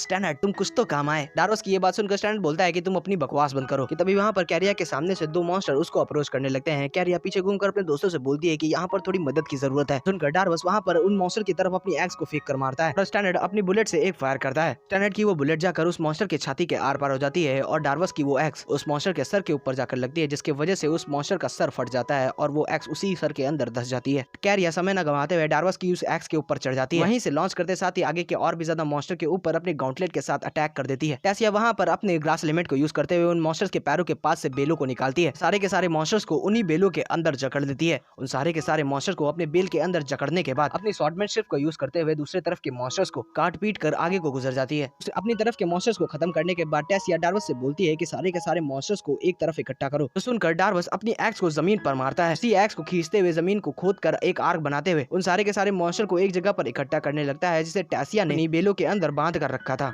जिसके साथ ही वहाँ पर अल्फा के साथ कुछ और मेजर्स अपने अर्थ एलिमेंट को यूज करते हुए वहाँ पर एक वॉल बना देते हैं, जो वॉल पूरी तरीके से उन मॉन्स्टर्स को घेर लेती है। इसके साथ ही लीडर वहाँ पर अपने कुछ मेजर्स को कमांड करता है, जो अपने फायर और वाइंड एलिमेंट को कंबाइन कर उन मॉन्स्टर्स के ऊपर छोड़ देते हैं, जिसकी वजह से बहुत से मॉन्स्टर उसी के अंदर झुलस कर मर जाते हैं। कुछ मॉन्स्टर्स ऐसे भी थे जो उन अटैक से बचकर बाहर आ गए थे, जिसे देखते साथ ही टैसिया और उसके साथ ही बचे हुए मॉन्स्टर्स के ऊपर अटैक कर देते हैं। लीडर वहाँ पर चिल्लाते हुए एक और इशारा करता है, जिसे देखते साथ ही स्टैंडर्ड के साथ साथ बहुत से मेजर्स अपनी फॉर्मेशन में आते साथ ही अपनी एलिमेंटल पावर को यूज करते हुए उन सारे के सारे मॉन्स्टर्स के ऊपर अटैक कर देते हैं। इसकी वजह से वहाँ पर बहुत ही बड़ा धमाका होता है, जिसके अंदर बहुत से मॉन्स्टर मर भी जाते हैं। लेकिन लीडर अभी भी वहाँ पर रुकता नहीं। लीडर वहाँ पर अपने लोगों से स्टैंडर्ड के लिए रास्ता बनाने के लिए बोलता है और हमें दिखा जाता है स्टैंडर्ड को, जो एम लेकर वहीं पर खड़ा हुआ होता है। स्टैंडर्ड अपने स्पेल्स को पावर अप करता है, जिसकी वजह से उसकी गन के सामने एनर्जी से बना हुआ एक बड़ा सा स्फीयर बन जाता है। और जैसे ही स्टैंडर्ड अपने उस स्पेल को फायर करता है, उसका रिक्वेल इतना ज्यादा खतरनाक होता है, जिसकी वजह से स्टैंडर्ड की गन उसके हाथों से छूट जाती है और वो घिसटते हुए जाकर दूर दीवार पर लड़ता है। स्टैंडर्ड का वो स्पेल हवा को चीरते हुए जाकर उन मॉन्स्टर्स के ग्रुप के ऊपर लगता है और जिस जमीन पर स्टैंडर्ड का वो उस पर लैंड करता है, वो जगह पूरी तरीके से शैटर हो जाती है और वहाँ पर बहुत ही बड़ा धमाका होता है। धमाका का एक्सप्लोजन खत्म होते साथ ही वहाँ पर सन्नाटा सा छा जाता है। लीडर शांत होकर धुएं के छटने का इंतजार कर रहा था और जब धुआं छटता है तो वहाँ पर केवल उखड़ी हुई जमीन के अलावा और कुछ नहीं बचता। सारे के सारे मॉन्स्टर की बॉडी उस अटैक के अंदर इवेपोरेट हो गई थी, जिसे देखकर सब लोग खुश होकर चिल्लाते हुए बोलते हैं कि हमने कर दिखाया। लीडर वहाँ पर बोलता है कि जल्दी से कोई यहाँ पर आकर हमारे फ्लैग को लगाओ, जो लोग इंजर्ड हैं उन्हें हील किया जाए और जो लोग लड़ने के काबिल नहीं है उन्हें वापस से कैंप में भेज दो। यहीं पर हमारे इस एपिसोड की एंडिंग होती है। होप करता हूँ आप लोगों को मेरी एक्सप्लेनेशन पसंद आई होगी। इसका अगला चैप्टर बहुत ही ज्यादा इंटरेस्टिंग होने वाला है, इसलिए जल्दी से चैनल को सब्सक्राइब कर दो, वीडियो को लाइक कर वीडियो को शेयर कर दो। अगले एपिसोड के साथ होगी आपसे मुलाकात। तब तक के लिए खाते पीते रहे, खुश रहें, अपने और अपने प्यारों का ख्याल रखें। Bye bye and happy Deepawali.